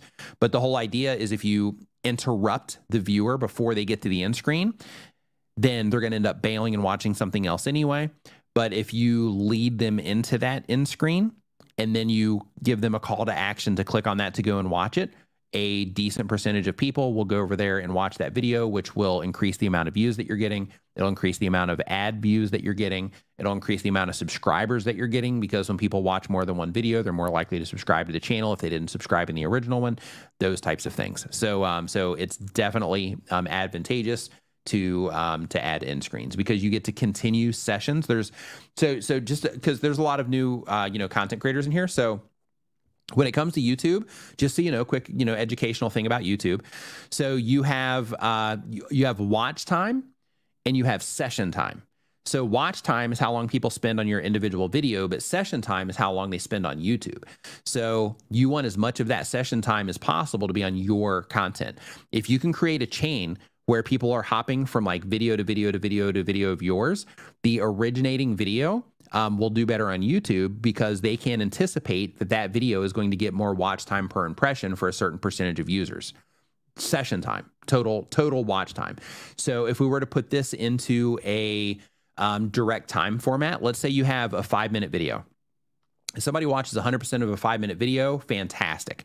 That video is likely to be recommended to other people similar to that viewer. That particular viewer is probably going to see more of your content getting recommended to them in terms of your new content that you publish and your archive. However, if you send people if somebody clicks on your video from, let's say, like a homepage, and they watch that 5-minute video, but then you send them to another 5-minute video through your end screen, and they click on your end screen, they go and watch that other 5-minute video, now you have 10 minutes of session time, right? And 10 minutes of watch time from that one viewer. So in that particular case, that originating video now is not responsible for 5 minutes of watch time. It's responsible for 10 minutes of watch time, right? And then the more people that happens to, the better. But the whole idea is that when you are, when you are having your content recommended on YouTube's homepages and suggested videos and all of that, even in YouTube search, what they're looking for is, of course, viewer satisfaction, but they're also looking for watch time per impression. So if you are generating, even on a 5-minute video, if you're causing that chain of events to happen because people are super engaged in your content and they're watching, a few videos together, then in that particular case, that 5-minute video can end up getting a lot more watch time through that cascade of videos than like a 10-minute video, right? So because of that, it's really important to make sure that you are thinking of the path that viewers are taking through your content, so that you can not only serve them with each individual video, but that you can also, lead them into additional content that they would also likely be interested in. So how you do this is, one, you do not add any interruptive things to the end of your video that indicate to the viewer that the video is coming to an end, because as soon as you do that, they start tuning out, they start, looking for other things to watch. Two, lead them into that next video. So if your content type supports it, which most do, try to, kind of build up that next video as quick as possible in terms of why it would matter to them, and then lead them into that next video by telling them to click, but also make sure that that next video that you're leading them into is relevant to their interests based on the video that they're currently watching. So for example, if you have a food channel, and I'm just going to use this one because it's the most obvious, one of the most obvious, I guess. I can't say the most. But if you have a food channel and somebody comes in to a video on like green smoothies, then in that particular case, you don't necessarily want to recommend like, hey, here's how you make a great steak dinner. Go into that, because the person that's watching that originating video, they're there for smoothies. So because of that, you might want to lead them into a playlist of other smoothie recipes, right? So then that way, if they're in there looking for the green smoothie, they get that. And then by the end of it, they enjoyed that one so much that they watch it to the end. And then you're basically saying, oh, by the way, if you want to see more delicious, smoothie recipes, I've, got a, playlist of smoothies, right here. Or, you could sell that a little bit better, but the idea is that you set it up to where you're looking at the thing that they came in on that they were interested in the first place. And you think of what would make the most sense for them to watch next on your channel based on what they care about. Hopefully that makes sense. Dr. Finance, welcome to the Niminati. Welcome aboard. I'm glad that you are enjoying the content. Let's see here. Say, Nick, I was a top host for 2.5 years in the Clubhouse app. It has made some major tech changes that have made me rethink my event strategies. I would like to do lives now on YouTube. Thoughts? Yeah, live streams are great on YouTube. Like, as you can see here, right? Like, live streams are great. And like with my audience too, like, because I, serve, like the main audience that I serve is new content creators. So because of that, people get to a point here to where, they don't like necessarily need the live streams as much as, they did when they started, in the videos too. And because of that, they'll move on and then just kind of check in from time to time and stuff like that. But if you are doing something to where, you can build that audience up over time, then you can end up in a situation like Emily Baker. If you want to go and check out her channel, she does like legal pop culture content, but her channel is primarily live streams, and she crushes. She gets like hundreds of thousands of viewers like in her live streams and stuff. So go and look at her as an excellent model in terms of like building that community on on content to where people will keep coming back like for a long period of time for it. But yeah, in terms of, live streaming though, it's a great way to get people to know you better, because like when it comes to video content, one of the things that's cool is that, we can, make the videos and share personalities and all of that, but we also edit out a lot of the stuff. We'll take out filler words. We'll take out little, details and stuff that kind of, also make, it kind of removes just little pieces of us as we're doing it.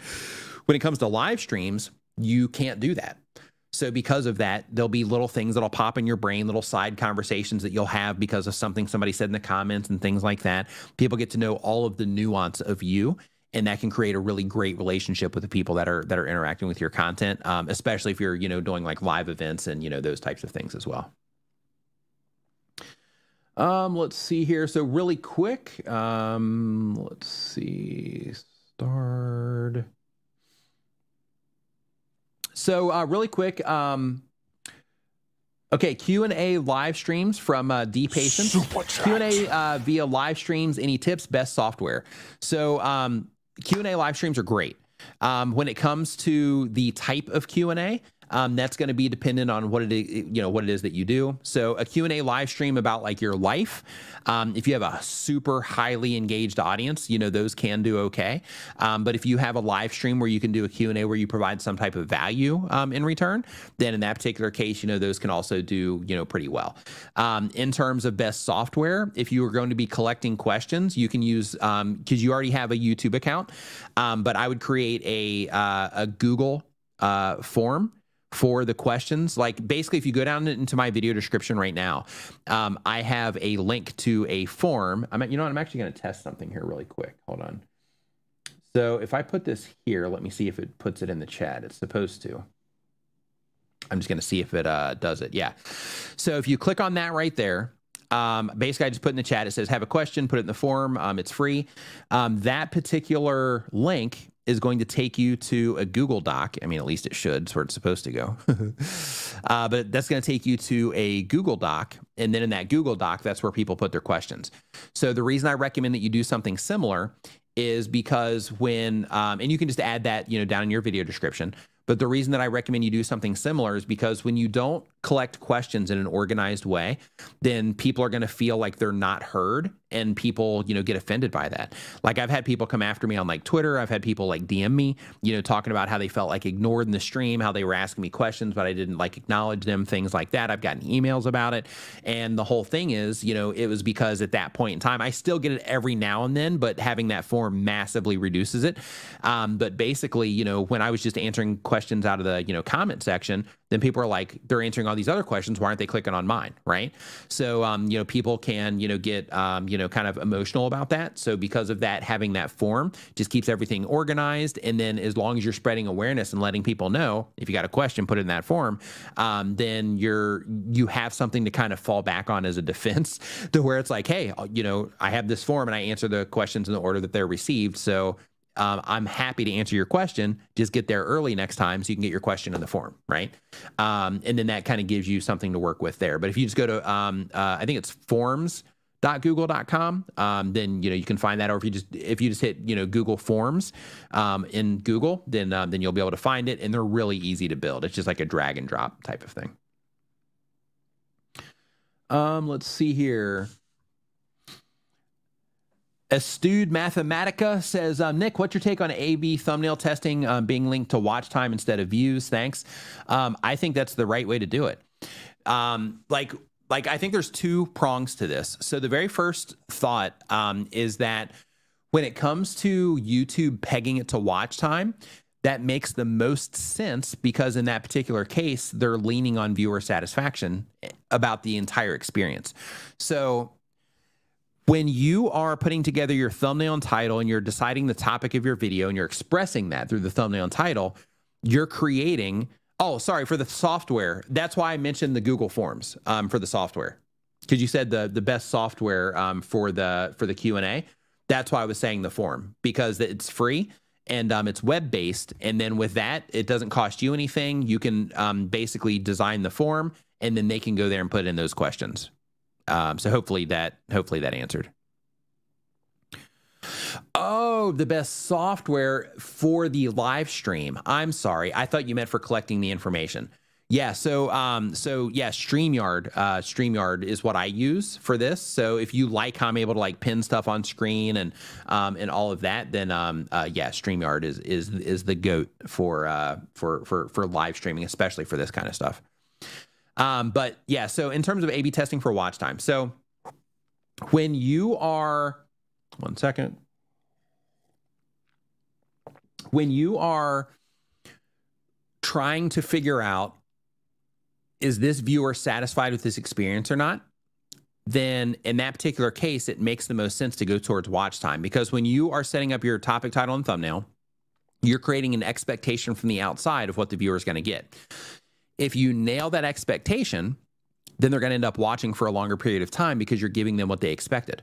If you are not nailing that expectation, then they're going to end up bailing on the video because they're not getting what they expected to get, right? So because of that, when they're matching up the watch time to the click-through, what they're doing is they are confirming that viewers are having, that they're getting what they expected, right? That they're not getting clickbaited or anything like that, that they're getting what they expected. They also use the audience retention reports, you know, directly for this also. But in terms of the, you know, thumbnail version, I think prioritizing watch time is fantastic. Now, where that breaks down, in my opinion, is if you're somebody that is strategic about your YouTube channel and you're strategic about the videos that you're putting out. And some content creators, they target YouTube search. So when it comes to YouTube's A/B testing, that ABC testing, we should call it, because they give you 3 options. But when it comes to YouTube's A/B testing and prioritizing the watch time, that's in general. They don't show us like, okay, well, if I'm trying to get search traffic and I want that long-term search traffic, how are my videos performing there? They don't show you that in terms of, you know, that with the A/B test. That's where using TubeBuddy comes in. Because then with TubeBuddy, they show you like, hey, in search, you know, when people are coming in from search for this particular thumbnail, this is how they responded there, right? So because of that, it just depends on your approach. Like if you're just like, hey, I'm just going for like general recommendations, then in that particular case, just using YouTube's is fine. But if you're taking a more strategic approach and you are somebody that is trying to get that stable search traffic, then in that particular case, that's where TubeBuddy is advantageous. So my recommendation, if you are one of those channels, is use YouTube's first. Let theirs pick the one that is best in terms of, generates the most watch time per impression. Let them pick that. And then if you're trying to go after YouTube search, then test against that thumbnail in TubeBuddy. And then by doing that, you're using the one that YouTube has prioritized based on how people are responding to that one. And then you're taking the strategic approach, and then you're testing it to confirm that that one also does well in search also. So that would be the approach there. Let's see here. Nomadic Introvert. Super chat. Thank you for the super chat, man. Says, it was an honor meeting you. I called you, man. Sorry about that. Says, it was an honor meeting you at Vid Summit. Thank you so much for the work you do. You've helped me grow my channel to almost 200,000 subscribers. Thank you. Thank you. And thank you also, for, being strong enough to wear a mask. I know in environments like that, that type of thing, it takes courage, especially the way that people look at things over there in the States. Like here in Asia, it's not that big of a deal, but the way people look at that in the States is, different. And, the courage that it takes to still be doing that, I commend you for that because, that's a, like in that environment, that takes strength. So, high five and fist bump to you for, for being a leader, in that regard. And congratulations to you on the channel. And it was great to meet you as well. And I loved the conversation that we had at the top of the stairs there. I think we were on the second floor there. Yeah, super, awesome to connect with you there. And, our conversation moved me that, our conversations was one of the ones that, I don't know if you saw my Twitter post after, Vid Summit, but basically the whole thing was just talking about how, impacted I was, this year by the stories, that I got to hear by, by people that have been, watching the content. And yours was one of those stories. So thank you so much for sharing that with me. I appreciate it. Let's see here. Her Hope Ministries is the next channel. They do feminine branding from our website that I want to The feminine branding from our website that I want for our thumbnails aren't getting views like when I switch them over to bold and dark ones. Do I grow first with bold ones and switch to feminine later, or feminine branding from our website? Okay, so first off, the very first thing I want to just bring to your attention. Yeah, Roberto says Vid Summit was great. It absolutely was. Yeah, this year, man, I don't know if you were like in a similar boat, Roberto, but this year it was like it felt deeper this year for some reason. Yeah, it was definitely a different experience in a good way than it has been in the past. Like it's always, a moving thing, in addition to all the awesome things about it. But this year it was, it was a doozy.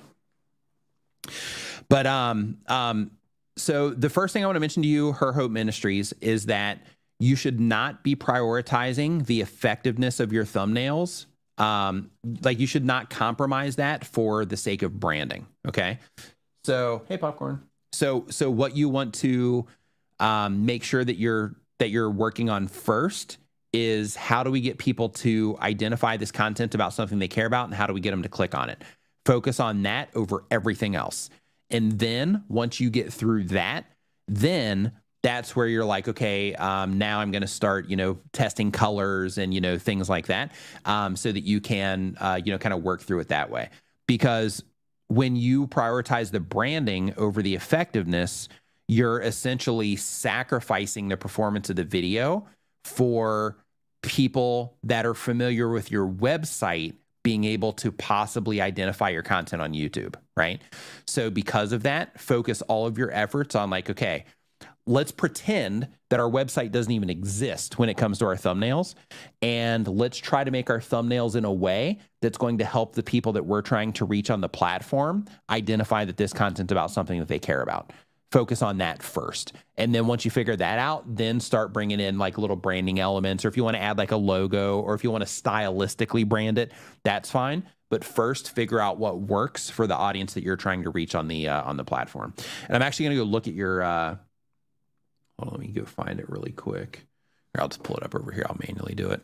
I'm actually going to look really quick too, because I just want to make sure that that I fully understood. Hope Ministries.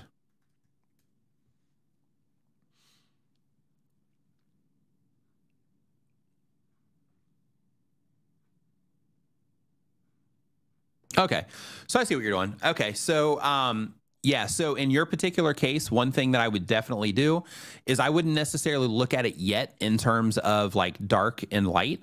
I would look at it as, you know, effectiveness. Like I would not put the side panel on there yet. Worry about that stuff later. Right now, I would just focus on like what imagery, what topics, and what imagery is helping grab people's attention and pull them into this content. Once you find that one thing consistently works for you, that's where you're like, okay, now that we know that people respond to this, now let's add our branding to it and see if that makes a difference or not. And another thing too that I want to bring to your attention as well, and I'm just going to show this to everybody. Is it okay if I pull this up on screen really quick, because this is going to be something that helps everybody. If you're okay with it, if not, that's fine too. I just want to ask your permission real quick before I pull it up, because there's a couple things on here I just want to bring. Okay, cool. Thank you. So present, share screen. Her Hope Ministries and share.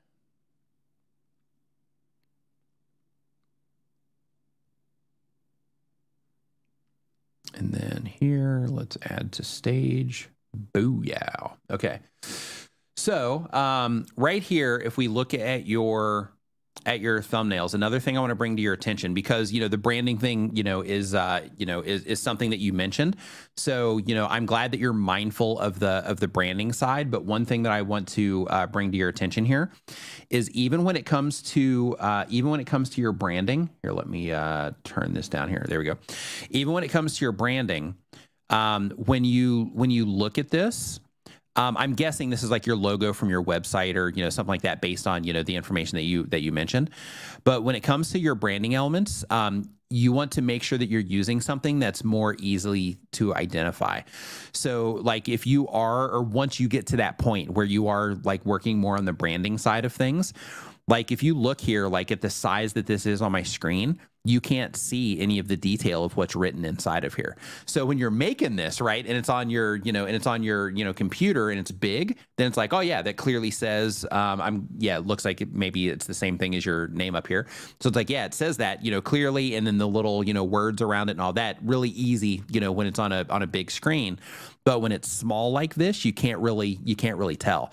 So because of that, one thing that you might want to consider from a branding perspective is instead of doing like a side panel like this that kind of detracts or subtracts from the thumbnail, maybe once you get to the branding stage, maybe just focus on like the leaf, right? And just have like a little leaf like right down here or something like that. So it's non-intrusive, but it's just a way to where if somebody does run across your content in YouTube search or something like that, that it helps them, identify that it's your content for the people that really love your stuff. But right now, and I know that you're just getting started in the ideas to train people up on what to look for to know that it's yours. But right now, I would just focus on, what's the most effective, because what you don't want to happen is you don't want this stuff to be pulling attention away from the stuff that's going to actually pull people into the content itself, right? So right now, just focus on that, and then lose all of these side panels and all of those things, and just focus on like, okay, how can we grab people's attention and pull them into this? And another thing too, you might be using this already, but like Mid-Journey is going to be great for your type of content. If you're not using it already, that'll be fantastic for what it is that you're making, to make really like intense imagery that might, grab the attention of the people that you're trying to reach. And then once you get all of that sorted and you can consistently get people clicking on it, then that's where you want to bring in branding, and try to keep it as simple as you possibly can, and try to keep it consistent. Because, part of the idea of using any type of branding elements in your thumbnail is to help people identify that it's yours. But when you're changing up all the panels in the background and things like that, then it kind of takes away from that idea. So because of that, like I was mentioning before, I mean, do whatever you like, but the thing that I would recommend is, you know, maybe picking the leaf or something like that, and then just having like a little thing kind of come in, you know, maybe kind of like that down here in the bottom left-hand corner. And the reason I'm saying the bottom left-hand corner is because this side is covered with the timestamp. But down here in the bottom left, it gives the eye, when somebody sees this, it gives the eye time to see like the things in the thumbnail, and then it can end up falling to this before it ends up coming back over to here again. That's the idea. But when you decide to put something in here, I would just put something subtle down here in like the bottom left, and just put like your leaf in there, and then have it match this same color here. So then you have the color that's branded, and then you have like your little leaf down there to help them identify that it's yours, and then roll with that.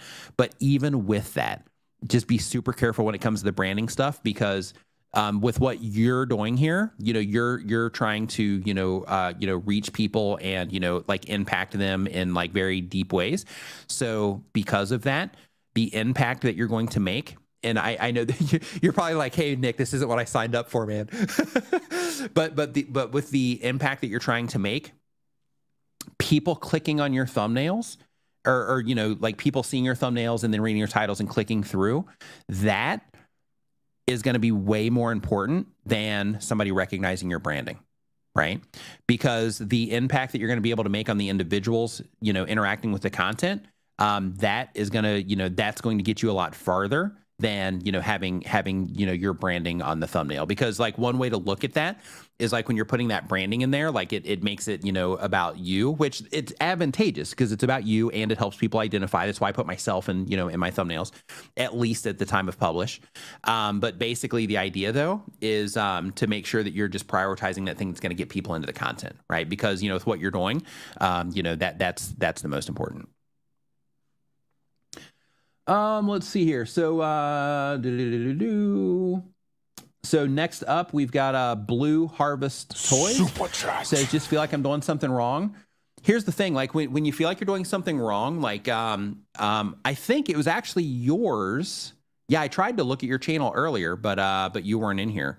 I had some stuff that I was actually gonna mention, but I was gonna try to look at your I called it out to see if you were in here, but I think you went away for a little bit. But yeah, so like when it comes to like doing something wrong, like just keep in mind that when you start YouTube, when you look and you compare yourself to all the other creators that are, getting a lot of views and that are getting presented to you as a viewer, keep in mind that's all content that is competitive for the platform. That's why it's getting recommended to you. So when you feel like you're doing something wrong, it usually comes down to like that you have more that you need to learn in terms of like skill development and things like that. And even little nuanced things, right? Like if you've never done something like this before, even the little details, like I was just talking about, like on the branding side there, right? Like logically, yeah, I want to brand my stuff. I want people to be able to identify my stuff and things like that. But then when you get into like the nuance of it, right? One of the things that you learn along the way is like, okay, well, it is more important for people to click than it is for me to have, my logos on stuff, right? Just like little things like that are things that you learn along the way. So, when you feel like you're doing something wrong, it might not necessarily be that you're doing something wrong. It could just be that you have to keep, working on your skill sets. And you said you tried everything, but if I looked at your channel right now,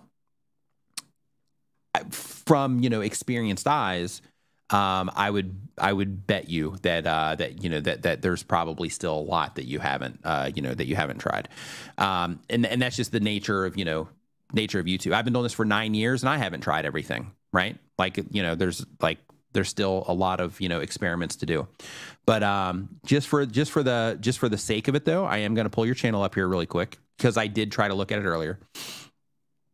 And I'm just going to just do a quick look at it here. So yeah, like right out of the gate here, mastering time and space, Doctor Who themed decks, and Magic the Gathering.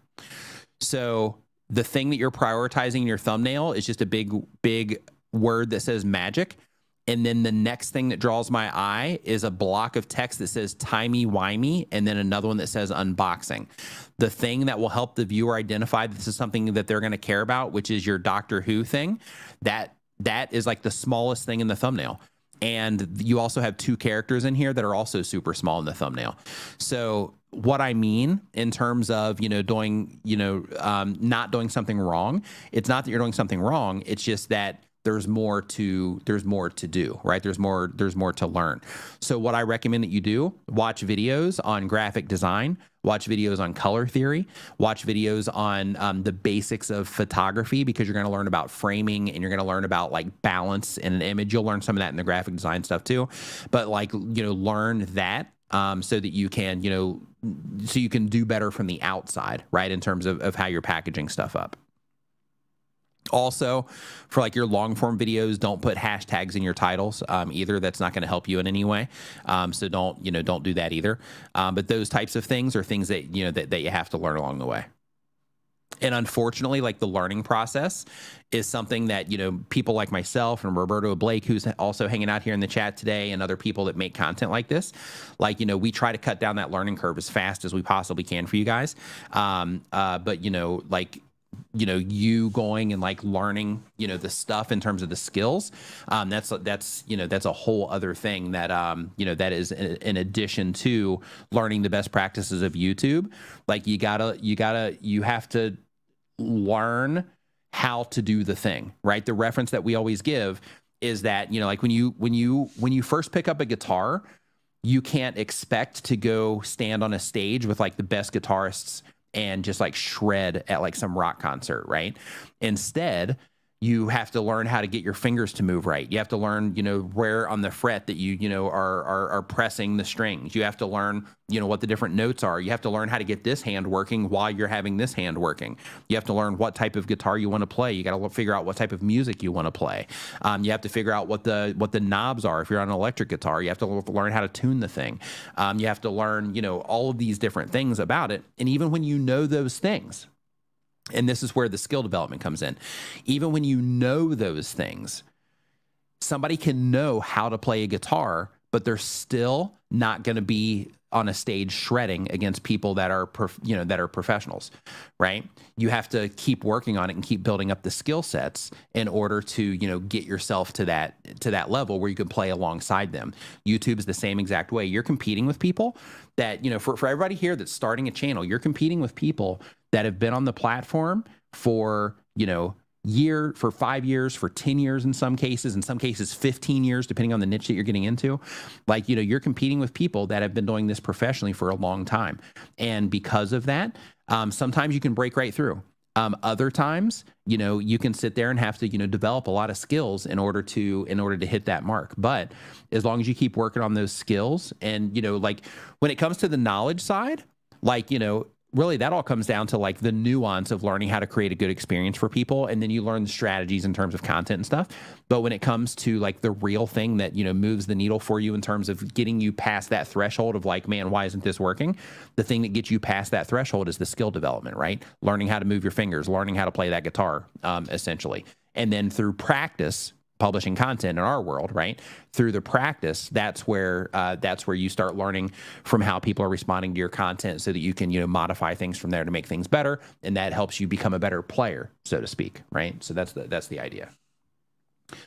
Let's see here. Bite Size Geek says, I create LF content and chop it up for shorts, changing ratio to fit phones. Is there a better way to fill their screens rather than shrinking them?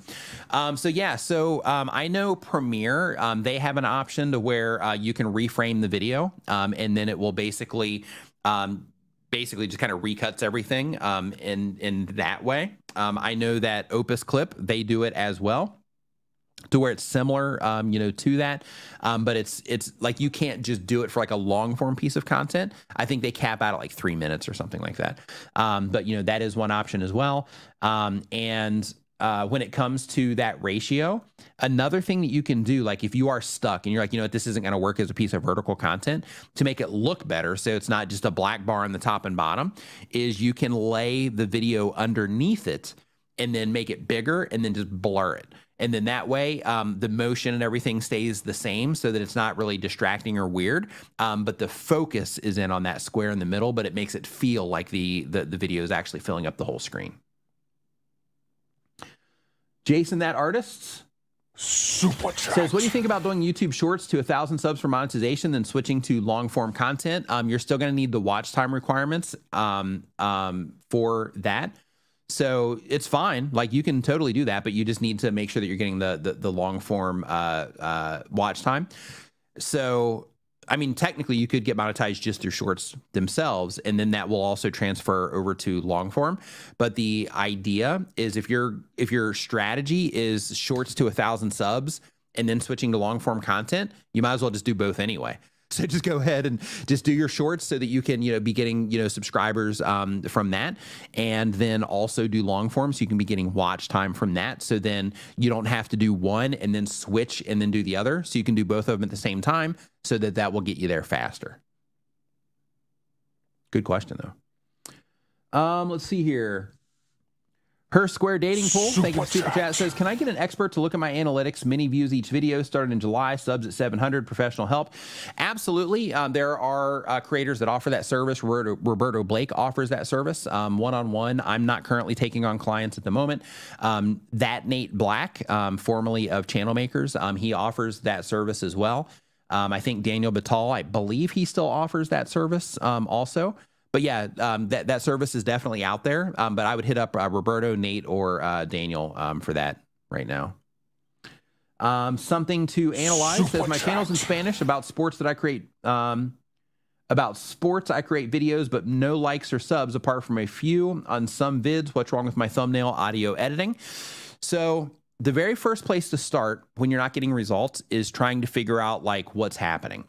So step number one is go in your analytics and see if you're getting impressions. If you're getting impressions, that means an impression on YouTube is showing your content to somebody on the platform. If your thumbnail shows up on YouTube for more than a second, that counts as an impression. So if you see that you're getting impressions, but you're not getting people like into the video, you're not getting any views, then that means you have to work on your packaging, okay, in terms of your topic, title, and thumbnail. Now, if you're getting impressions and then you do have views, that means that people are clicking through. So then you have to go and look and see, okay, like how much are people clicking through? Where are they clicking through from? So then you go into your YouTube analytics and you see that they are coming in from search, or they're coming in from homepages or suggested videos, or a mix of all of the above. And then that gives you some insight on where you're actually getting traffic from.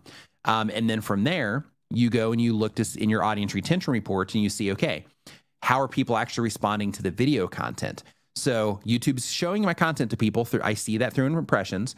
I'm getting views, which means people are clicking on it. Plus I can see my click-through rate in terms of, how many people are clicking through based on the impressions I'm getting.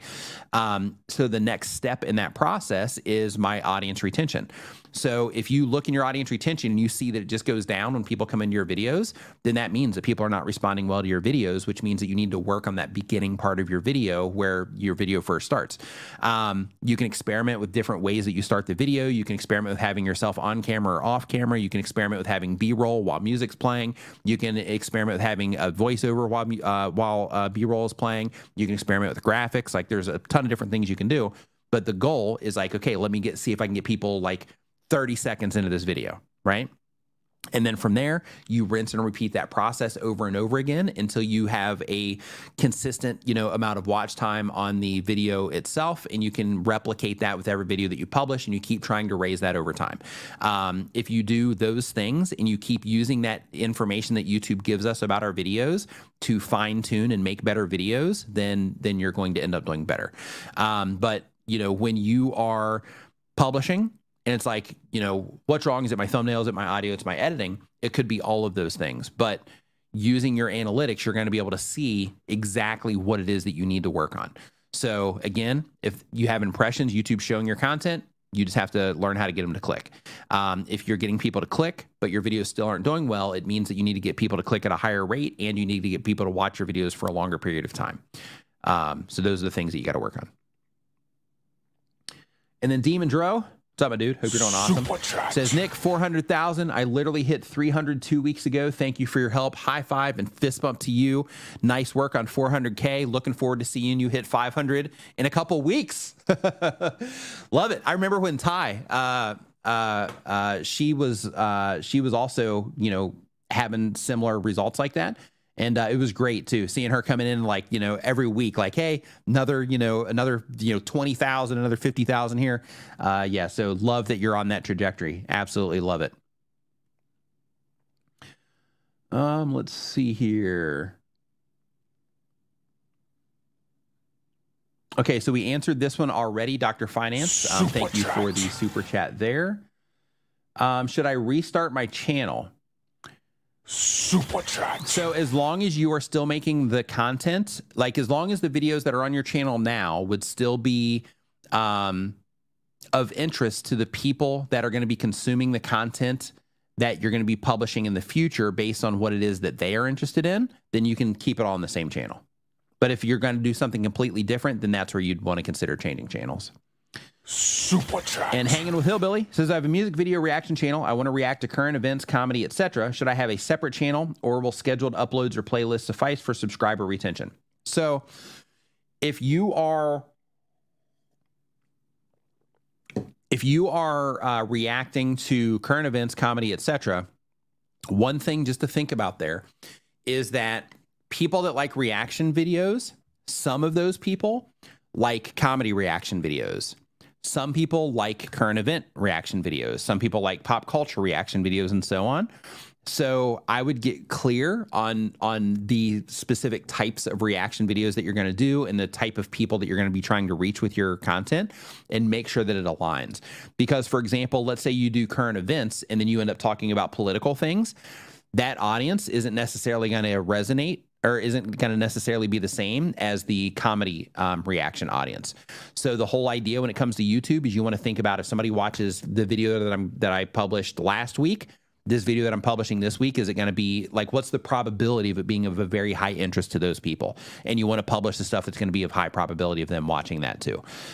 So because of that, I would try to find, you know, a little bit of clarity there on exactly who it is that you're trying to reach, so that you can make sure that you're consistently hitting them with reaction videos that they are likely to respond to the most.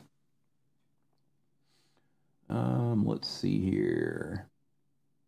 Yeah, so like if the whole channel right now is music video reactions, then in that particular case, again, a different group of people than people that are, you know, wanting to like see your thoughts on like, you know, politics and stuff.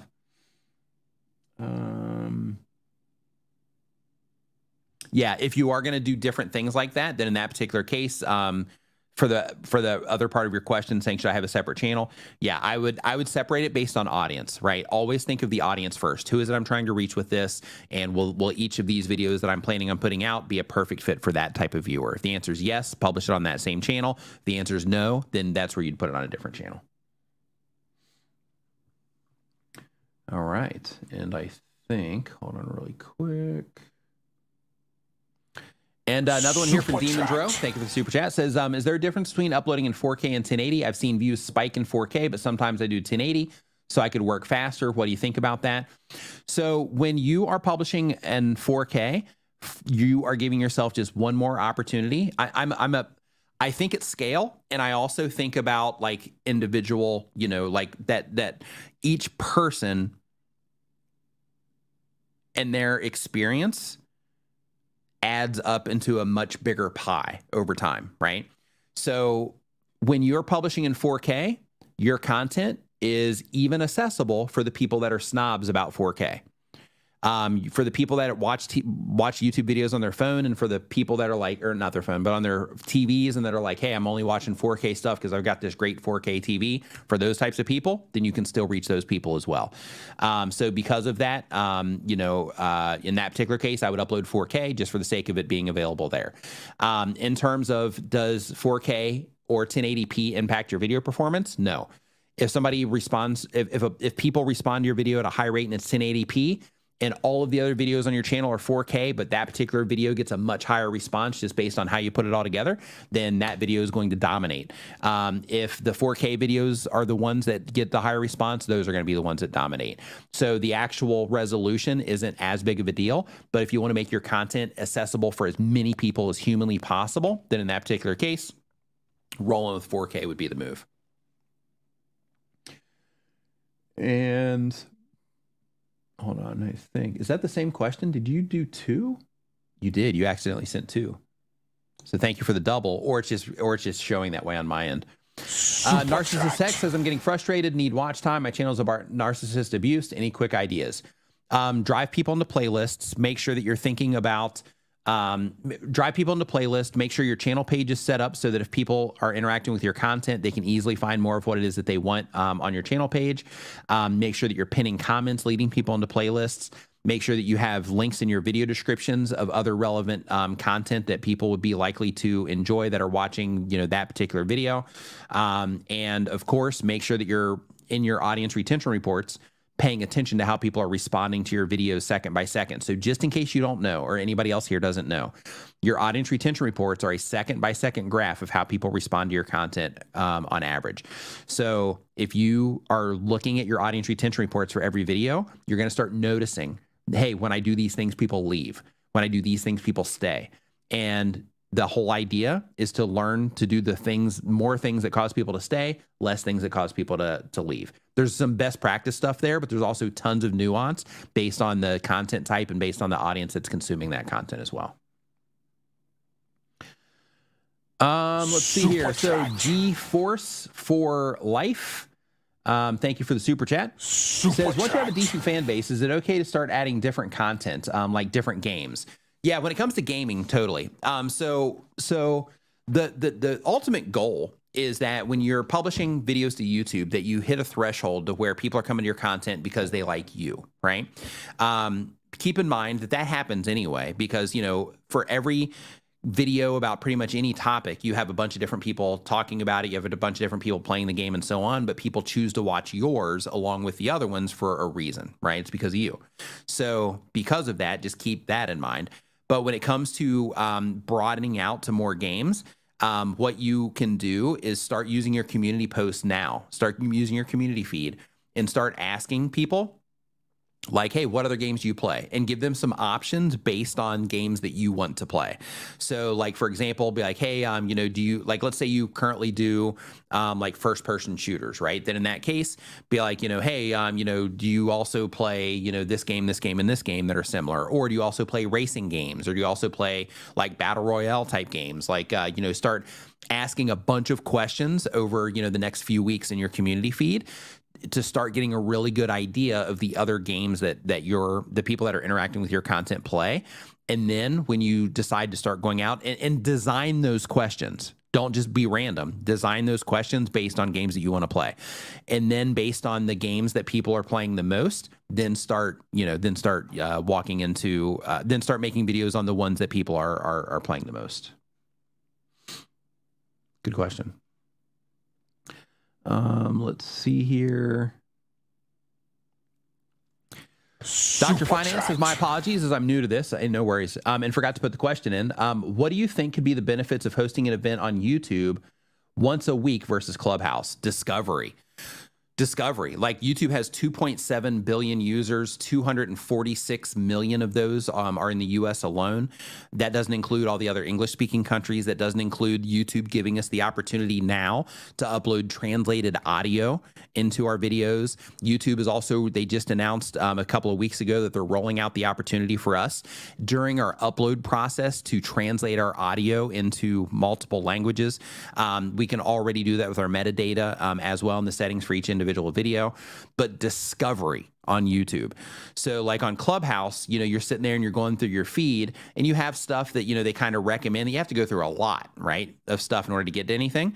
With YouTube, their recommendation system is so on point that as long as you're making content about a certain thing and then you optimize that content, for that particular thing, that YouTube is really good at showing it to the right people. So because of that, the huge advantage on YouTube is that specifically.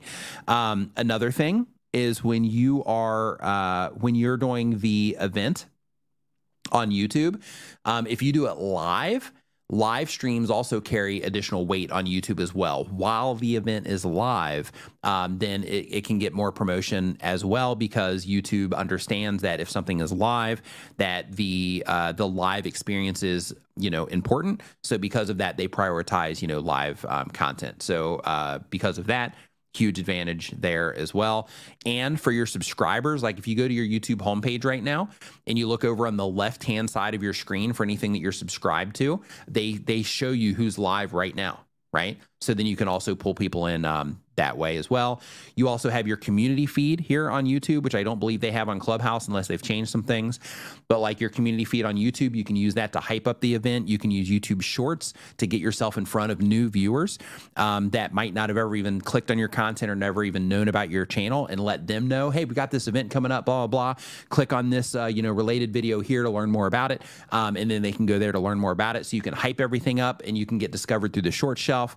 And then you also have their normal recommendation system as well for the, for the regular long form content and for the live experience. In addition to that, if you wanted to, depending on the specific type of events that you're doing, you could also mark that, put them into a playlist, mark that playlist as a podcast, and then for the replay, people could even experience that in audio and video form over on YouTube Music as well. So in terms of, discovery, Clubhouse has the app. They might have a website now, I'm not sure, but they have the app. YouTube, they have all of the different stuff, within their entire system that I just went through. Plus, they have the YouTube Music app. That's a standalone app. They have YouTube. That's the standalone app as well. And within the standalone app on YouTube, you also have, the path to all of those different options that I just mentioned as well. So like, it's not even remotely close in terms of like Clubhouse or YouTube. Like it's like Clubhouse would be here and YouTube would be like the moon. Right? Like Clubhouse is here like this far off the desk, and then YouTube is the moon in terms of, the discovery opportunities in comparison. Let's see here. Lopez Explorer, thank you for the super chat. Super appreciate it. Auto Repair Tips, thanks for the super chat. Says, I've reached 30,000 subscribers thanks to your help, but I've been thinking about changing my channel name. What are your thoughts? I think Auto Repair Tips is pretty solid in terms of, just being clear of what it is that you are, offering. But when it comes to that only really matters if you're like active in like communities and stuff like that around YouTube. At the end of the day, people are going to be finding your content through recommendations or through search or through the short shelf anyway. So because of that, the name isn't super important. The only downside of your name is that there's probably a lot of channels with the same name, where if you do come up with something unique, like Auto Repair Tips by your name or by your first name or something like that, like if it was mine, Auto Repair Tips by Nick, or Nick's Auto Repair Tips or something like that, then it separates you a little bit from all of the other mess of channels when people are actually looking for, for yours. Steve Long Music, hope you are doing great. Thanks for the super chat. Says, I have a very small music channel. I want to grow on the channel. I have a series of videos on rock music history ready, but some are 30 to 50 minutes long. Should I split them into 2 parts? Try it. Experiment. Like if you can keep people watching for 30 to 50 minutes on YouTube, those videos can do extremely well. So if you can, do that, and you can, learn to, do that consistently, then long videos like that can crush on YouTube. But one thing that you can do is you can take out little sections of it, like, little parts of it that are under a minute that you think would be a good fit for, a YouTube short. And you can use that as kind of like a promotional thing to where it's like that. And then you have the related video that you, recommend to where people can click through that. Keep in mind that for that to really pay off, you need like a lot of views. Like it really needs to happen at scale. But every viewer that comes over matters, right? So because of that, you can give people some of the content in the short shelf and then try to get them over to long form that way, or just have some of the content that you put in the short shelf for the clips, and then you deliver it to people that way, and people can enjoy it there. And then you have the long 30 to 50 minute clips for the people that are like really wanting the deep dive side of things. Okay, on that note, my brother D and Daniel Battelle are also they're live streaming looking at channels right now. So for those of you that are wanting some feedback on your channels, you're just wanting some like insights into, what it is that you are, doing with your channel, they have a super fun format. It's like a game show. Really awesome. I recommend that you check it out. As soon as I hit the end this button, or as soon as I hit the end stream button here, it's going to default everybody over there.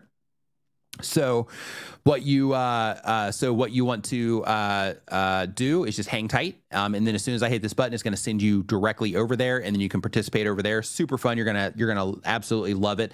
And even if they don't look at your channel, you're going to learn a lot by just paying attention to what it is that they're advising other channels on. So make sure that you check that out. And everybody, hey, my pleasure, Dr. Finance. Says, I have a reputation for bringing some of the biggest names as my guests at the event. How can I have multiple guests live on YouTube like Clubhouse every week? So this tool that I'm using right now to live stream, it's called StreamYard. With StreamYard, basically you can have up to, I think it's 12 guests, or it's either 12 or 18. I think it's 12 guests, but you can send the link out and then they can just come in and join. It's super easy. But if you go to StreamYard.com, then you can find out more about that. If you want to hook me up in case you end up purchasing it, because they have a free plan and they have a paid plan. Paid plan lets you stream at a higher resolution, which is what you'll want. But if you are going to end up purchasing it and you want to, hook me up, then you can use the affiliate link in the description. But if not, I'm totally cool with that, whatever. But it's just a great piece of software. And I've been using StreamYard for a really, really long time. And during the pandemic, we actually had like big group chats on here and everything too. It's great for that type of thing.